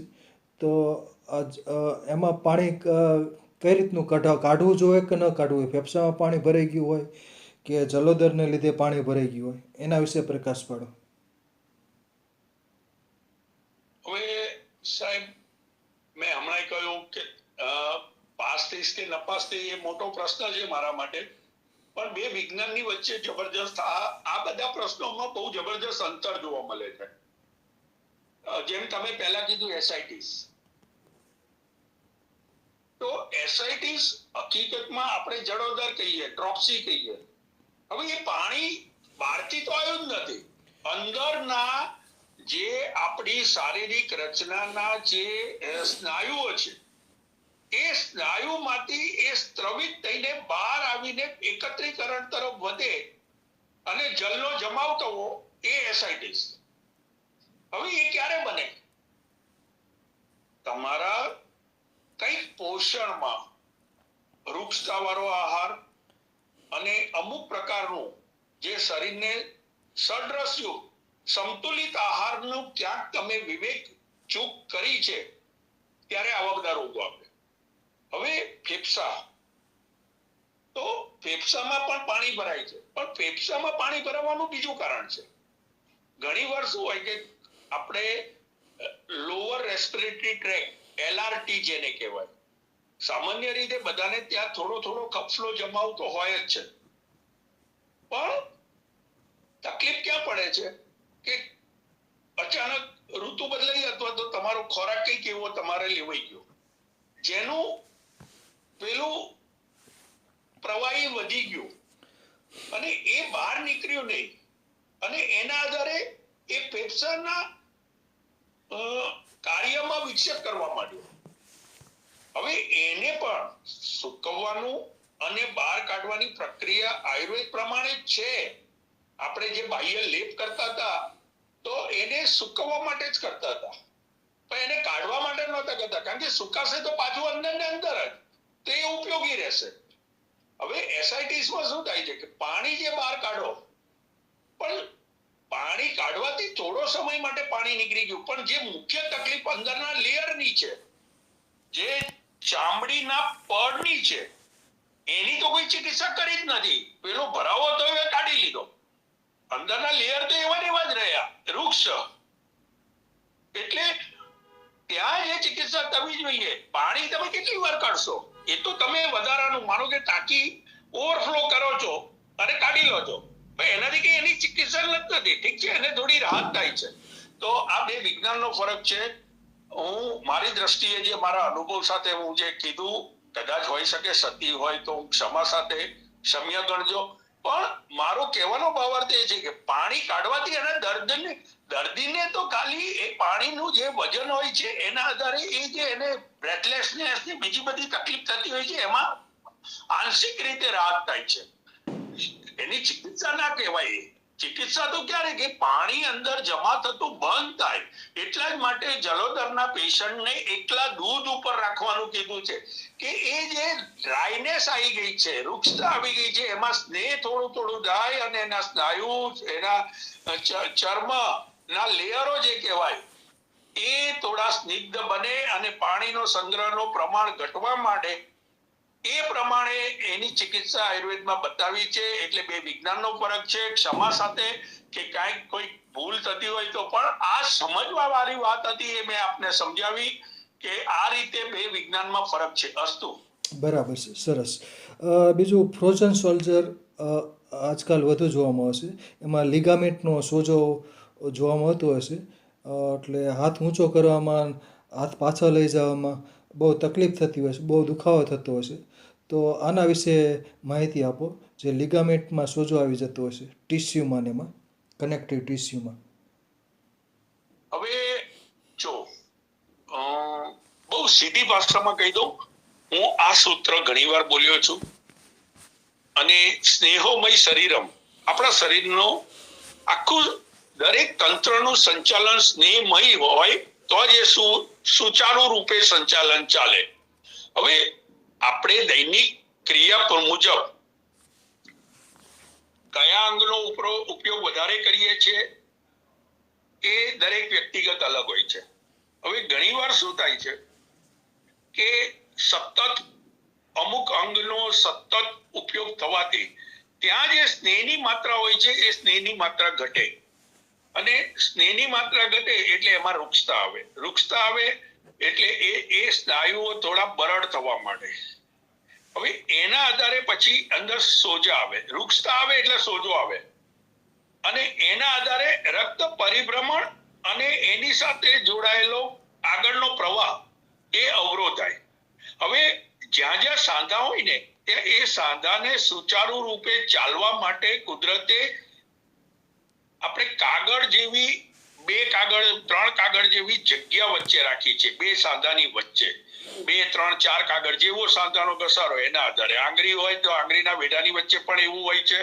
એટલે એ જે જગ્યાની અંદર જ્યારે આ દોષ વધે અને એની અંદર જે અમુક પ્રકારના ઘટકોનો સંગ્રહ થવા માંડે એટલે એ સ્ટીફ થઈ જાય, એટલે પછી તમારો મુવમેન્ટ અટકવા માંડે, અને એના આધારે પછી શું થાય કે એની અસર એના હાડકાની ઉપરના સરફેસ, એટલે એના જે કહેવાય ને ગોળાદ હોય કે ખાડો હોય કે જે હોય એ સરફેસ ઉપર એની અસર થાય. એટલે ત્યાં છે ને ખાડા પડવા માંડે નાના, એટલે એની અંદર પાછો મસાલો વધારે ભરાય. હવે એ જ્યારે બહુ વધારે જામ થઈ જાય ને ત્યારે આવા પ્રશ્નો થતા હોય, અને એના માટે પછી જે કસરત અને લાંબો સમય સુધી જે મસાજ અને આખી જે નવી ફિઝિયોથેરાપીમાં પણ એ કસરત જ અલગ અલગ પ્રકારની ટ્રેક્શન ને એવું બધું આપીને કરે છે. પણ મૂળ વસ્તુ એ મુવમેન્ટ દ્વારા એ જે અંદર દોષ ભરાયો છે, અવરોધ આવ્યો છે, એને દૂર કરી. અને હવે અહીંયા એક બીજી વાત પણ મને કહેવાની મન થાય કે આયુર્વેદમાં આ બધા રોગો ઉપર સ્નેહ વાપરવાનું કીધું છે. તેલ હોય, ઘી હોય, આ વાપરવાનું. બીજા વિજ્ઞાનમાં એ તરફનું ફોકસ નથી. તો અહીંયા જે આયુર્વેદના ચિકિત્સકો એમાં પરિણામ આપે છે તો એ આ સિદ્ધાંતના આધારે, કારણ કે વૃક્ષતા અને સ્નિગ્ધતા જ કામ કરી બતાવે.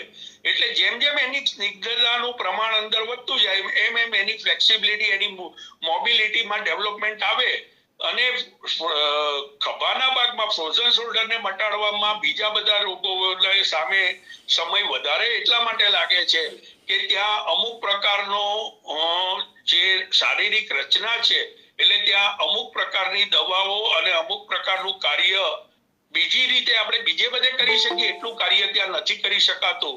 એટલે થોડું, કારણ કે હૃદયની નજીક હોય છે, અને હૃદયનું જે વેઇન આવે છે, જે દૂષિત રક્ત લાવવા વાળી વેઇન, એ ખભાના એ ભાગ ઉપર થઈને અંદર આવે છે હૃદય તરફ. એટલે ત્યાં પણ આપણે જો અમુક પ્રકારની પ્રક્રિયા વધારે કરવા જઈએ તો એને બીજું નુકસાન થઈ શકે.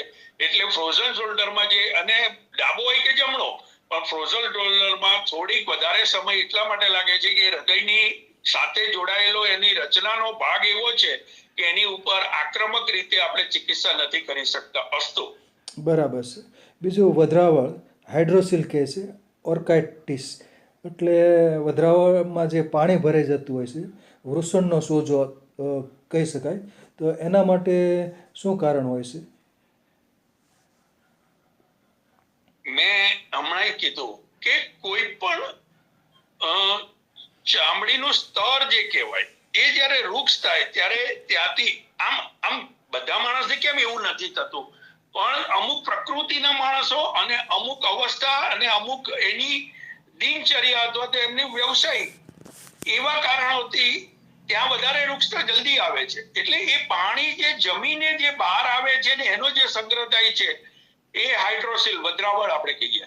હવે અહીંયા પણ આપણી આયુર્વેદમાં એટલી સારી દવા છે કે થોડા દિવસ એ દવાનો ઉપયોગ કરીને લંગોટ બાંધીને જો દર્દી થોડીક ધીરજ રાખે તો અવશ્ય એવા રોગોમાં આયુર્વેદમાં વગર સર્જરીએ વગર પાણી કઢાએ બહુ ટૂંકા એટલે જે એનો સમય લાગે એની વાત કરું છું, પણ એ રોગમુક્ત પણ થઈ શકે ને ફરી એની કદાચ એવી શક્યતા ન પણ થાય. પણ પ્રશ્ન એ આવે છે કે એ સમયે યોગ્ય માણસને સંપર્ક ક્યાં કરવો, એ બી એક મોટો પ્રશ્ન છે ને એના વિશેષ રીતે અનુભૂત ચિકિત્સકોની સંખ્યાની પણ ખબર ના હોય, એટલે થોડાક પ્રશ્નો આવા છે. બાકી અમુક રોગોમાં સર્જરી વિકલ્પ નથી. સર્જરી કરાયા પછી પણ દર્દીઓને તકલીફ પડતી હોય છે, એટલે બધું વિચારીને નિર્ણય કરવો જોઈએ. હું કોઈ ચિકિત્સાના વિરોધમાં કે કોઈ ટીકા રીતે વાત નથી કરતો, પણ અમુક વિજ્ઞાન, દરેક વિજ્ઞાન પોતપોતાની રીતે અમુક અંશે સફળ જ છે, અમુક જગ્યાએ હોય છે, તો એના માટે વૈકલ્પિક બીજું વિચારવું જોઈએ, એવું મારું કહેવાનો ભાવાર્થ એવો છે કે દરેક જગ્યાએ એક જ દિશા તરફ ન જવાય, એનું વૈકલ્પિક બીજું હોય તો થોડું વિચારવું જોઈએ. અસ્તુ. બરાબર છે. બીજું પુરુષોમાં 50 વર્ષની પછી એટલે મોટી ઉંમરમાં 50 વર્ષથી વધુ ઉંમરમાં પ્રોસ્ટેટાઇટિસ જોવા મળતું હોય છે. પ્રોસ્ટેટ ગ્રંથિનો સોજો, એન્લાર્જમેન્ટ પણ થતું હોય છે અને કેટલીક વખત કેન્સર પણ થતું હોય છે. તો આના વિશે થોડોક પ્રકાશ પાડો. પ્રોસ્ટેટાઇટિસ. હવે આ પ્રોસ્ટેટાઇટિસ જો સમયસર દર્દી જાગી જાય ને, એનું પહેલું લક્ષણ કે રાતના એને 2-3 વાર મૂત્રત્યાગ કરવા જવું પડે. ડાયાબિટીસમાં પણ એવું હોય અને પ્રોસ્ટેટમાં પણ એવું હોય. પણ જો એને ડાયાબિટીસ ના હોય અને રાતના 2-3 વાર 4 વાર, એટલે એની ઊંઘ બગડે. હવે પ્રોસ્ટેટાઇટિસ વાસ્તવમાં આપણા શરીરમાં ઘણી બધી જગ્યાએ એક ઢાંકણ જેવા રચના આપી છે શરીરની. કારણ કે પુરુષની ઇન્દ્રિય મૂત્ર ત્યાગ માટે પણ એક જ છે અને જનન અંગ પણ છે. હવે એ બે એક જ જગ્યાએથી, હવે એ ઢાંકણ જે છે, તો જ્યારે મૂત્ર ત્યાગ કરતા હોય ત્યારે તમે જુઓ તો આ શુક્રસ્રાવ ન થતો, એ આખું એની રચના એવી છે.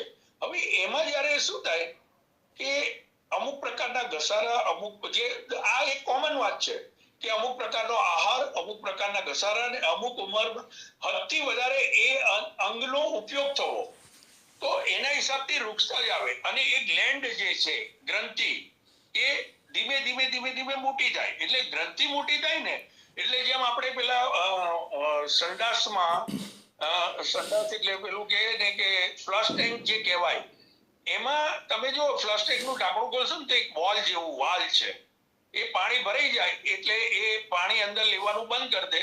પણ એ જો બરાબર કામ ન કરે તો અડધી ટાંકીમાં એની સ્પ્રિંગ બરાબર ના કામ કરે તો અડધી ટાંકી એ બંધ થઈ જાય. આ અહીંયા પ્રોસ્ટેટમાં આ જ વસ્તુ છે. જ્યારે પ્રોસ્ટેટ જેમ એનલાર્જ થાય એટલે જે મૂત્ર સંગ્રહ કરવાની કેપેસિટી જે છે 400 ml 300 ml જે રચના પ્રમાણે, એ 150-200 ml ભેગું થયું હોય ને એટલે એને સંવેદના જાગે મૂત્ર ત્યાગ કરવા માટેની, અને એને વારે ઘડીએ જવું પડે. એટલે ગ્રંથિનો શોથ જે હોય છે એના આધારે એને સંકેતો જલ્દી મળે છે, એટલે એની યુરિનેશન ફ્રીક્વન્સી વધી જાય છે. હવે એ સોચ જો ઉતારવામાં આવે, એની યોગ્ય દવા દે.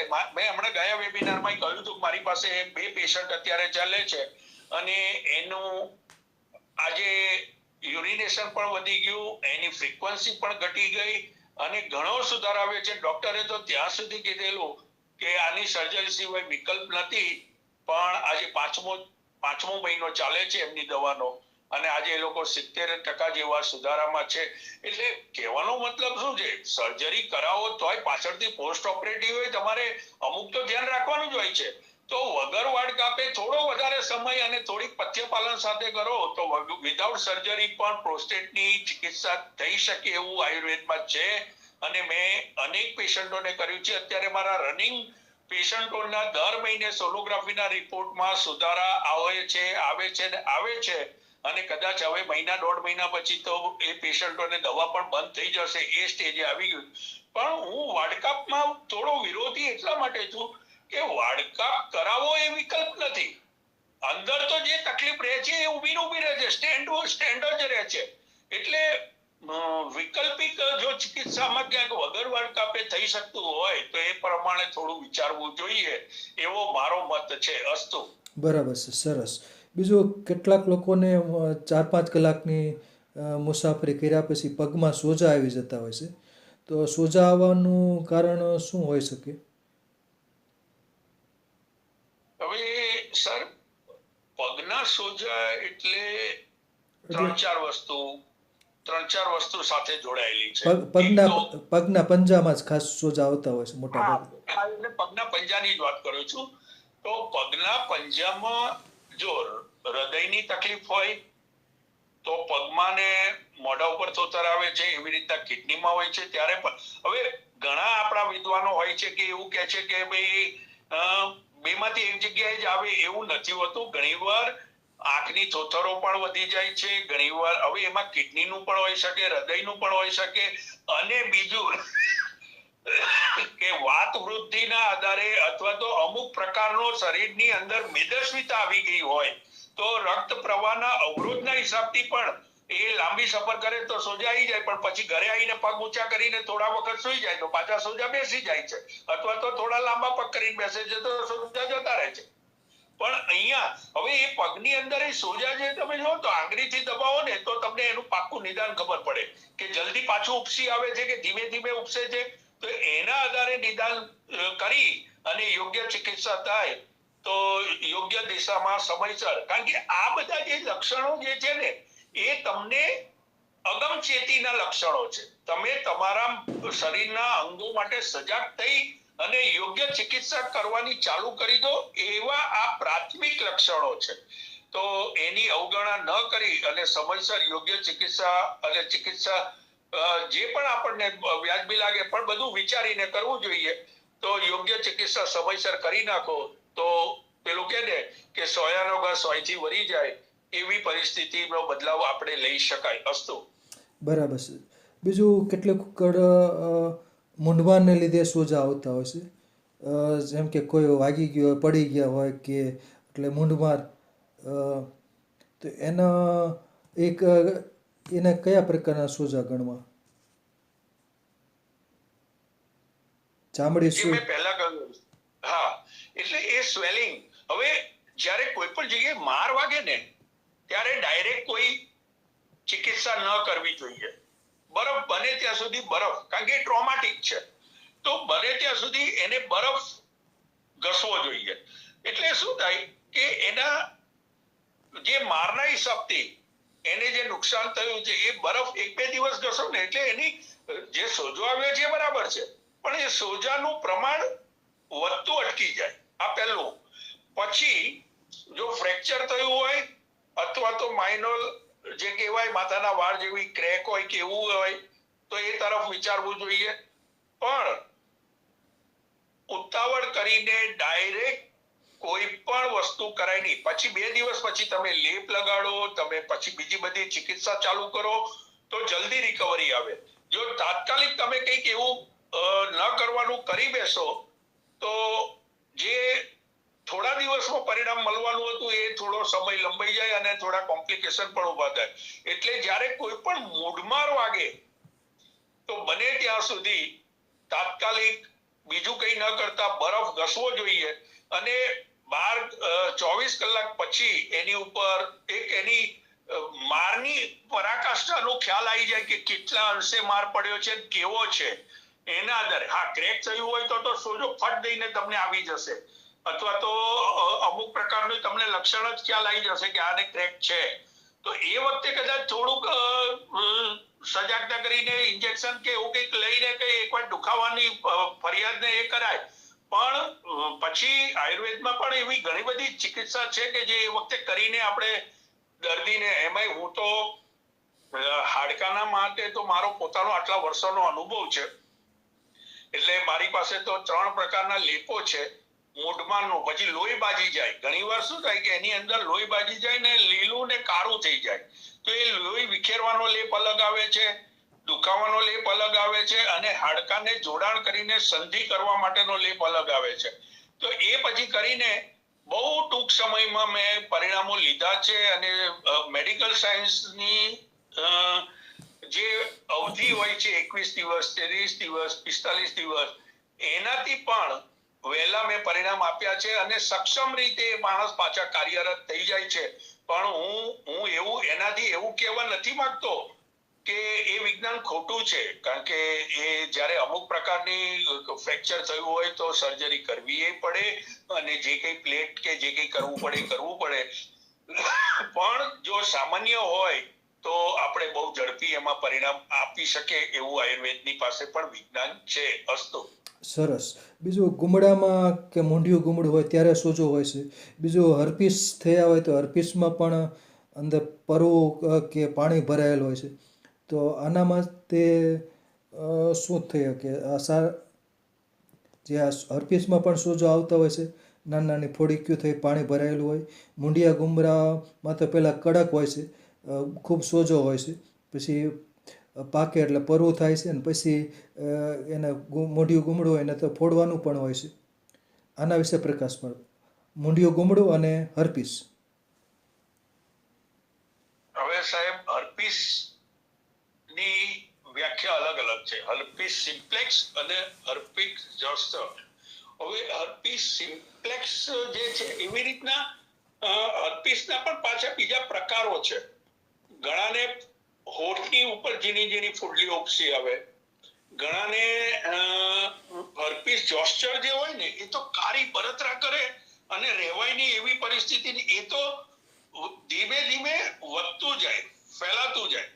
અને હર્પીસ સિમ્પ્લેક્સ છે એ દુખાવો ને બળતરા તો કરે છે પણ એ ફેલાતું નથી. એ એક લોકલ એક જગ્યા ઉપર જ એ સતત એ હેરાન કર્યા કરતું હોય.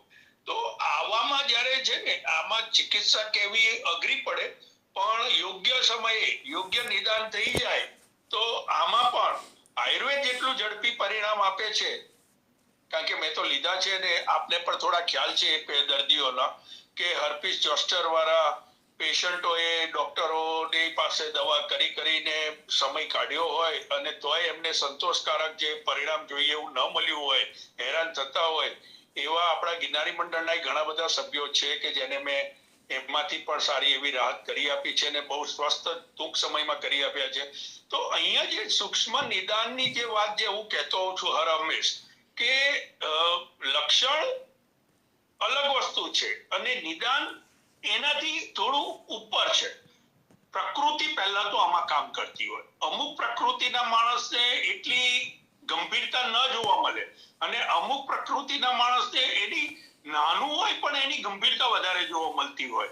તો એ પ્રમાણે પ્રકૃતિ અનુરૂપ ઔષધ આયોજન ગોઠવી અને જો આપણે ચિકિત્સા કરીએ તો બહુ સારા પરિણામ મળે. હર્પીસમાં તો હું વિશ્વાસ સાથે કહું છું કે હર્પીસમાં મારા અનુભવ છે, આપણે તો વિદ્વાન, બધા વૈદો વિદ્વાન છે, પણ દરેક વિદ્વાનો અને વૈદો પોતપોતાના અનુભવ પ્રયોગો કરતા હોય, ઔષધો પણ ફેરફાર હોય, બધું હોય, પણ અનુભવથી ઘણું વસ્તુ શીખવા મળે. એટલે એકાદ બે જગ્યાએ નિષ્ફળ ગયા હોય પણ પછી સતત એની અંદર મનોમંથન કરીને યોગ્ય ઔષધોનું આયોજન ગોઠવાઈ જાય. એવું મારે હર્પીસમાં મને એવું છે કે મને યોગ્ય આયોજન ગોઠવાઈ ગયું છે. અને બીજું જે આપે કીધું, એક મિનિટ, હર્પીસનું કીધું અને બીજું મુંડિયા ગુમડાનું. હવે મુંડિયું ગુમડું જે છે ને, હમણાં ગયા જ વેબિનારમાં નહીં, આગલા વેબિનારમાં કદાચ આપણી સાથે અત્યારે જોડાયેલા હશે તો સુશીલાબેને આપણને એક પ્રશ્ન કર્યો હતો કે સાહેબ મને એક આવું થયું છે ને, અને મેં પોટીશ મૂકવાનું કહ્યું હતું. ઘઉંના લોટ, હળદર અને મીઠું એની એક પોટીશ મૂકી હતી. બીજા જ દિવસે બપોરે 12 વાગ્યા પહેલા એમણે એ પોટીશનો પ્રયોગ કર્યો. એમનું ગુમડાનું મોઢું ખુલ્યું, અંદરથી રસ્સી બધી બહાર નીકળી ગઈ અને એમને તરત મને વિડીયો મોકલ્યો. અને એ વિડીયો કદાચ મેં તમને પણ મોકલ્યો હતો કે જો આ રાતે આપણે વેબિનારમાં વાત કરીને અત્યારે એમનું ગુમડું ફૂટી. એટલે એ જે કહેવાનો મતલબ છે ને કે આપણી પાસે ચિકિત્સા તો બધાની છે, પણ આપણે દર્દી આવે અને દર્દી ઉપર પ્રયોગ કરીએ એ પણ આપણી પાસે ઘણીવાર સમય નથી આવતો, દર્દી એવા નથી આવતા. પણ આ તો સુશીલાબેને આપણને કીધું હતું તો એનું મોઢું ખુલી ગયું ને એમને દબાઈને જે રસ્સી કાઢીને બતાવી હતી અને એ હજી મારી પાસે વિડીયો છે. એ એટલો બધો અંદરથી બગાડ નીકળ્યો હતો. પછી એમને ઘણી બધી એને લપકારા મારતા હતા, અંદર દુખાવો થતો હતો, સો થતો, બધું હતું. તો એ બધામાંથી એમને ટૂંક સમયમાં જે રાહત મળી ગઈ હતી. તો આ આયુર્વેદ આપણી પાસે છે ચિકિત્સા, આપણે સમયસર એ ચિકિત્સા કરીએ. અને પોટીશનું તો મૂળના આયુર્વેદના ગ્રંથોમાં અઢળક રીતે લખ્યા છે કે કાં તો એ વિખેરી નાખે ને કાં તો એનું મોઢું ખોલીને અંદરનો દોષ બહાર કાઢી નાખે. એટલે પોટીશ તો બંને રીતે કામ કરે છે. તો એ પણ પ્રયોગ આપણે કરીને જોઈ લેવો જોઈએ. અસ્તુ. બરાબર છે. બીજું કેટલાક પ્રાણીઓ હોય છે એને ડંખ મારતા હોય કે કરડતા હોય તો એને લીધે પણ સોજા આવતા હોય છે. મચ્છર કરડે તો સોજા આવે, પછી કૂતરું કરડે તો સોજો આવે, મધમાખી ડંખ મારે તો પણ સોજો આવે અને બળતરા થતી હોય છે. વીંછી કરડે તો પણ સોજો આવે, તો સ્નેક બાઇટ થાય તો પણ સોજો આવતો હોય છે. તો આ સોજો આવવા માટે શું કારણ હોય છે? આ બધા જે પ્રાણીઓ હોય છે, મધમાખી ડંખ મારે કે મચ્છર કરડે. હવે સાહેબ, તમે જે કહ્યું એમાં થોડુંક જવાબ આપવામાં મને મુશ્કેલી પડે એવું છે. એના માટે હું એટલા માટે સ્પષ્ટતા કરી લઉં કે દરેક જે જીવચર છે અથવા તો નાના નાના જીવાતો છે, સૂક્ષ્મ જીવો છે, અથવા તો માખી, મચ્છર કે જે કંઈ આપણે કહીએ, માકડ હોય, મચ્છર હોય, એટલે એક પ્રકારનું અંદર શું છે પ્રવાહી દાખલ કરે છે. મચ્છર કરડે તો એ પછી બળતરા થતી હોય છે અને સોજો આવતો હોય છે. મધમાખી ડંખ મારે છે, એનો કાંટો અંદર જતો રહે છે અને એને લીધે પણ હોજો આવતો હોય અને દુખાવો થતો હોય છે.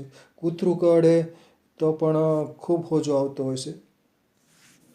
હા, એટલે એ હું કહું છું ને કે કયા પ્રકારનું પ્રાણી છે પહેલા તો આપણને ખબર ના હોય. મચ્છર હતું કે માકડ હતું કે શું ખબર ના હોય, પણ એને લક્ષણ ખબર પડે. જ્યારે લક્ષણ ઉપરથી એટલે એની અંદર દુખાવો થયો, સોજો આવ્યો, પાણી ભરાયું, બળતરા થવા માંડી, લપકારા મારવા માંડ્યા, ધીમે ધીમે આગળ વધવા માંડ્યું, આ બધા ઉપરથી એક અનુમાનથી અંદાજ કાઢીને ચિકિત્સા કરવી પડે.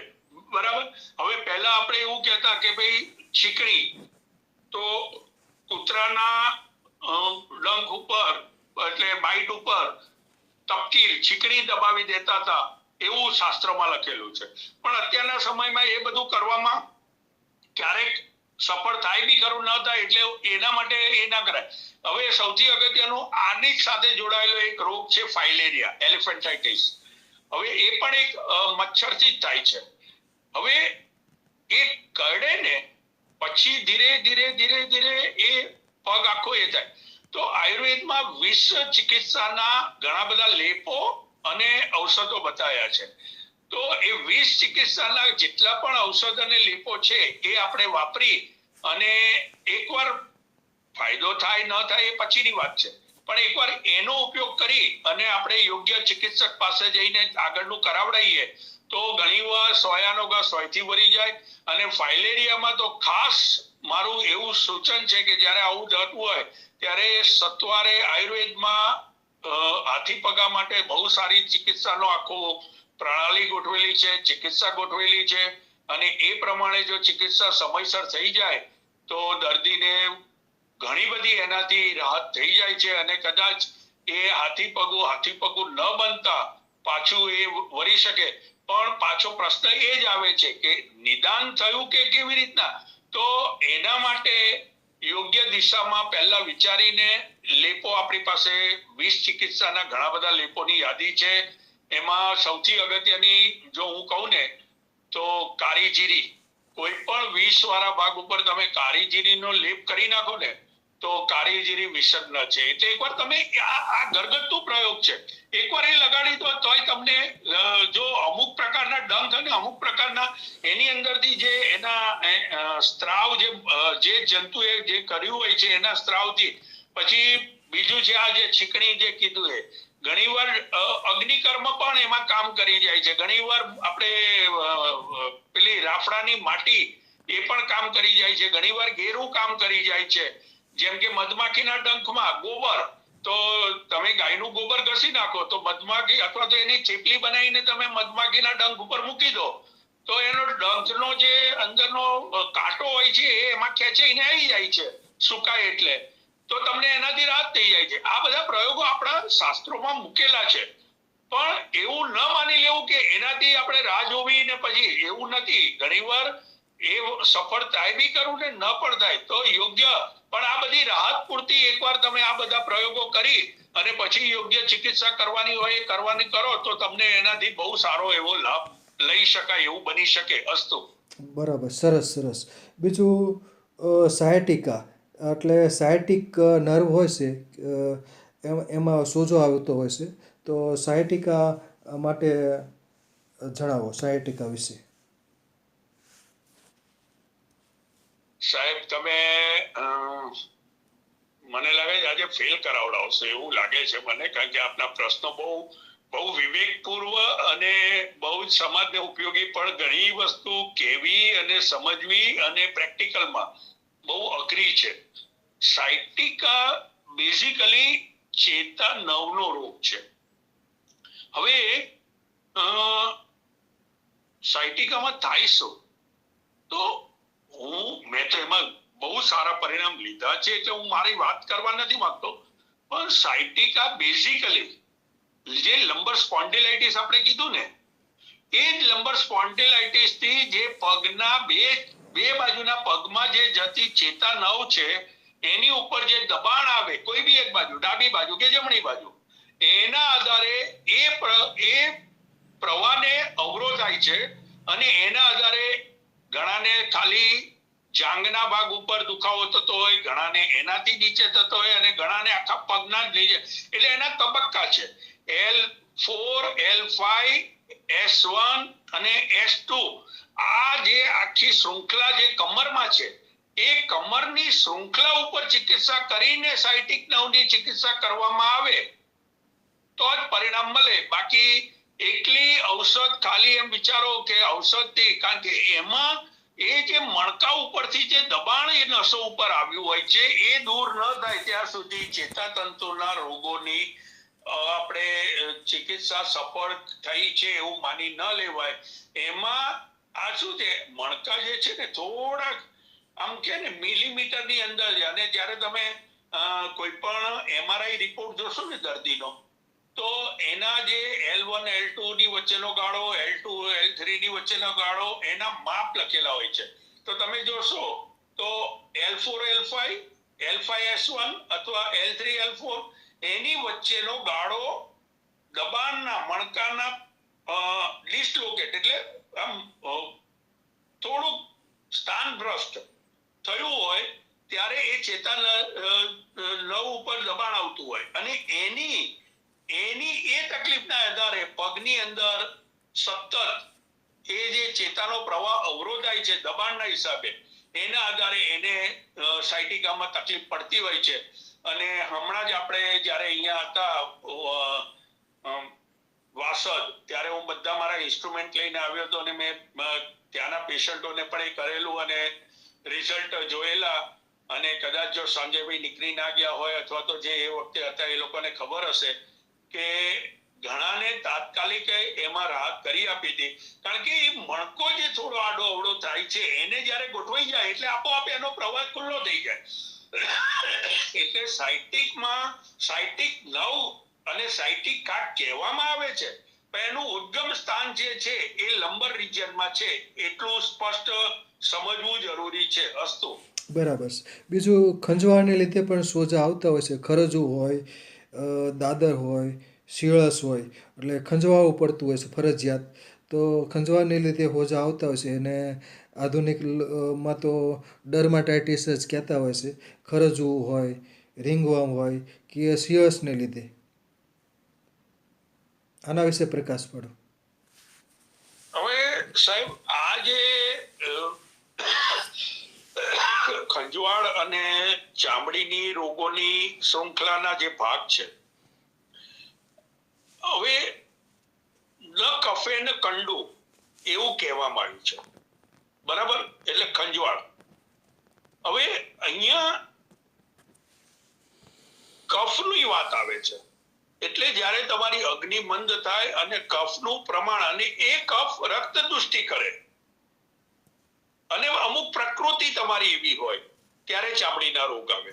હવે ઘણીવાર શું થાય છે કે સામાન્ય આયુર્વેદમાં બહુ સ્પષ્ટ રીતે રક્તજ કૃમિની વાત બતાવી છે, અને રક્તજ કૃમિના જે રોગો છે એમાં જ આ ચર્મ રોગો અને કુષ્ઠ આખો જે એનો અધ્યાય છે એ આના ઉપર જ છે. એટલે રક્તજ કૃમિ પણ આમાં એક અગત્યનો ભાગ ભજવતો હોય છે. તો પાછી વાત તો ત્યાં જ આવે કે દરેક જગ્યાએ ચિકિત્સા પેલું કે ને કે ટકેસર ભાજી એક લાકડા એ હાંકવાનું નથી હોતું. ઘણાને લીંબોડીના તેલથી રાહત થાય, તો ઘણાને બીજી બધી દવાઓથી રાહત થાય, તો ઘણાને મંજીષ્ટાદીથી રાહત થાય, તો ઘણાને બાકુચીથી રાહત થાય, તો ઘણાને ખેરસાલથી રાહત થાય, તો ઘણાને લીંબોડીના પાન અને લીંબોડીના રસથી રાહત થાય. પણ એની પ્રકૃતિ એવી હોય છે એટલે એ રાહત દેખાડે છે. બધી જગ્યાએ એક જ ઔષધ નથી કામ કરતી. એટલે અહીંયા નિદાનનું થોડું પાસું વિચારીને એના બીજા લક્ષણો, એકલું સોજો આવવો એવું નથી હોતું. એની અંદર બળતરા થવી, એની અંદર પાણી ઝરવું, એની અંદર ખંજવાળ પડ્યા પછી ઘણીવાર શું થાય, ખંજવાળ્યા પછી લાલ થાય, લાલ પછી કાળું થવા માંડે, તો એની રક્તની અલ્પતા પણ એની અંદર એક કારણ બનતી હોય છે. એટલે એમાં નિદાન એટલું અગત્યનું છે, અને એ પ્રમાણે આગળ વિચારીને પછી ઔષધ આયોજન ગોઠવવા જોઈએ એવો મારો મત છે. અસ્તુ. બરાબર છે. બીજો પગરખાને કારણે પણ કેટલાક લોકોને ડંખ પડતા હોય છે, ભંભોલો થતો હોય છે, એને જામરો પણ કહે છે. એટલે એમાં ચામડી એકદમ ફૂલાઈ જતી હોય છે, અંદર પાણી ભરાઈ જતું હતું. તો આના વિશે માહિતી આપો. ભંભોલો, ડંખ પડવો, આના વિશે. જામરો પણ કહેતા હોય છે. હા, એટલે એમાં શું થાય કે જે માનો કે નવા પગરખા લીધા, અથવા તો પગરખાની સાઈઝ આપણી બરાબર નથી. હવે ઘણીવાર શું થાય કે પગરખાનું સતત ચામડી જોડે ઘર્ષણ થવું. હવે મેં હમણાં કહ્યું કે પ્રવાહી તો બધે હોય છે, દરેક કોષમાં પ્રવાહી હોય છે. હવે એ જ્યારે ઘર્ષણથી એ કોષ અને એની આજુબાજુના બધા ટિશ્યુ, એ બધાને જ્યારે ઘર્ષણથી અડચણ થાય છે, ત્યારે પાણીનો જમાવ થઈને ઉપસી આવે અને એનો ભંભોલો થાય. એટલે એના હિસાબથી હવે એ એસિડિક પાણી હોય એટલે બળતરા થાય, ફોડલો થાય, દુખાવો થાય, બધું થાય. હવે એ ચપ્પલ તમે જે પહેર્યા હોય પગરખા, એ બંધ કરી અને 2-4 દિવસ તમે માનો કે ગેરું છે કે આવો કોઈ લેપ છે કે સંજીરું લગાડો તો બેસી જાય છે. એવું જરૂરી નથી કે ના બેસે, પણ એ ફાયદો જાય છે એનાથી. કોપરેલ તેલમાં સંજીરું કાલવીને લગાડો તો પણ મટી જાય, ગેરું લગાડો તો પણ, દૂધમાં ગેરું લગાડો તો પણ બેસી જાય. માટી, ચીકણી માટી જે કહેવાય ગોરાડું, એ ચીકણી માટી પણ તમે લગાડો તો એનાથી રાહત થાય છે. પણ દરેક વખતે એ પ્રયોગ સફળતા એવું ના માની લેવાય, કારણ કે એમાં પ્રકૃતિનો ભેદ આવે છે. તો યોગ્ય નિદાન કરીને ચિકિત્સા કરી આ ઘરેલું પ્રયોગ કરવાથી લાભ મળે જ છે, એવું નથી મળતું એવું નથી, પણ કદાચ સંજીરું વાળા પ્રયોગથી ના મળે તો ગેરું વાપરવું પડે, ગેરુંથી ના મળે તો ચીકણી માટી વાપરવી પડે, પણ લાભ તો થાય જ છે. અસ્તુ.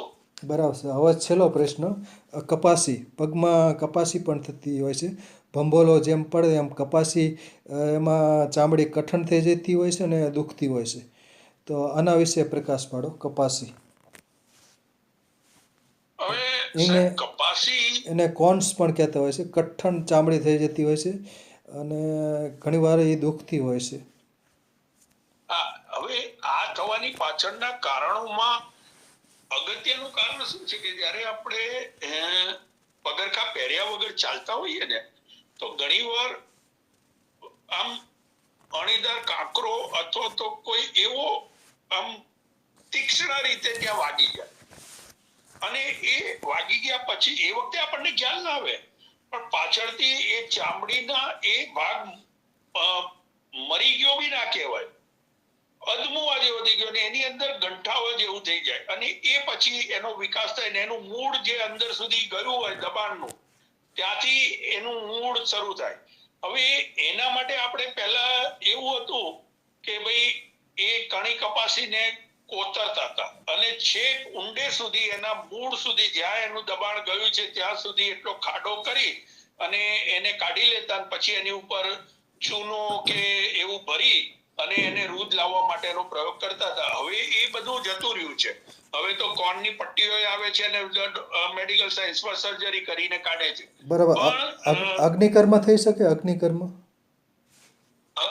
હા, 100% એમાં અગ્નિકર્મ સારું કામ કરે છે, અને અગ્નિકર્મથી એ જો છેક ઊંડાણ સુધી એના મૂળ સુધીનો જો એ દાહ પહોંચ્યો હોય તો અવશ્ય એનાથી લાભ થાય.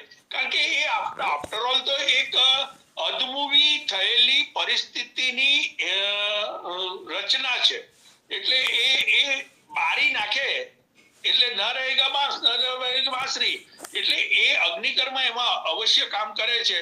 અને એની છેક ઊંડાણ સુધીના ભાગ સુધી જો એ અગ્નિકર્મ થયું હોય તો અવશ્ય એનાથી પૂરો લાભ મળે છે, અને એવા કેટલાય દર્દીઓને એનાથી લાભ મળ્યા છે. એટલે અગ્નિકર્મ એક સારી આયુર્વેદની ચિકિત્સા છે, અને એનો વ્યાપ્ત પણ વધવો જોઈએ. આવા દર્દીઓને લાભ લેવા માટે એનો વ્યાપ્ત વધવો જોઈએ. અસ્તુ. ખૂબ ખૂબ આભાર વૈદ્ય શ્રી વિનોદભાઈ ઠક્કર સાહેબનો. સરસ રહ્યું વક્તવ્ય, અને વક્તવ્ય કરતાં પણ વિશેષ પ્રશ્નોત્તરીમાં પણ સરસ રીતે જવાબ આપ્યા છે. ઘણા બધા પ્રશ્નો, લગભગ કલાક જેટલા સમય દરમિયાન મેં પ્રશ્નો પૂછ્યા અને સરસ સંતોષકારક રીતે જવાબ આપ્યા. ખૂબ ખૂબ આભાર વૈદ્ય શ્રી વિનોદભાઈ ઠક્કર સાહેબ. સરસ. જય ધન્વંતરી.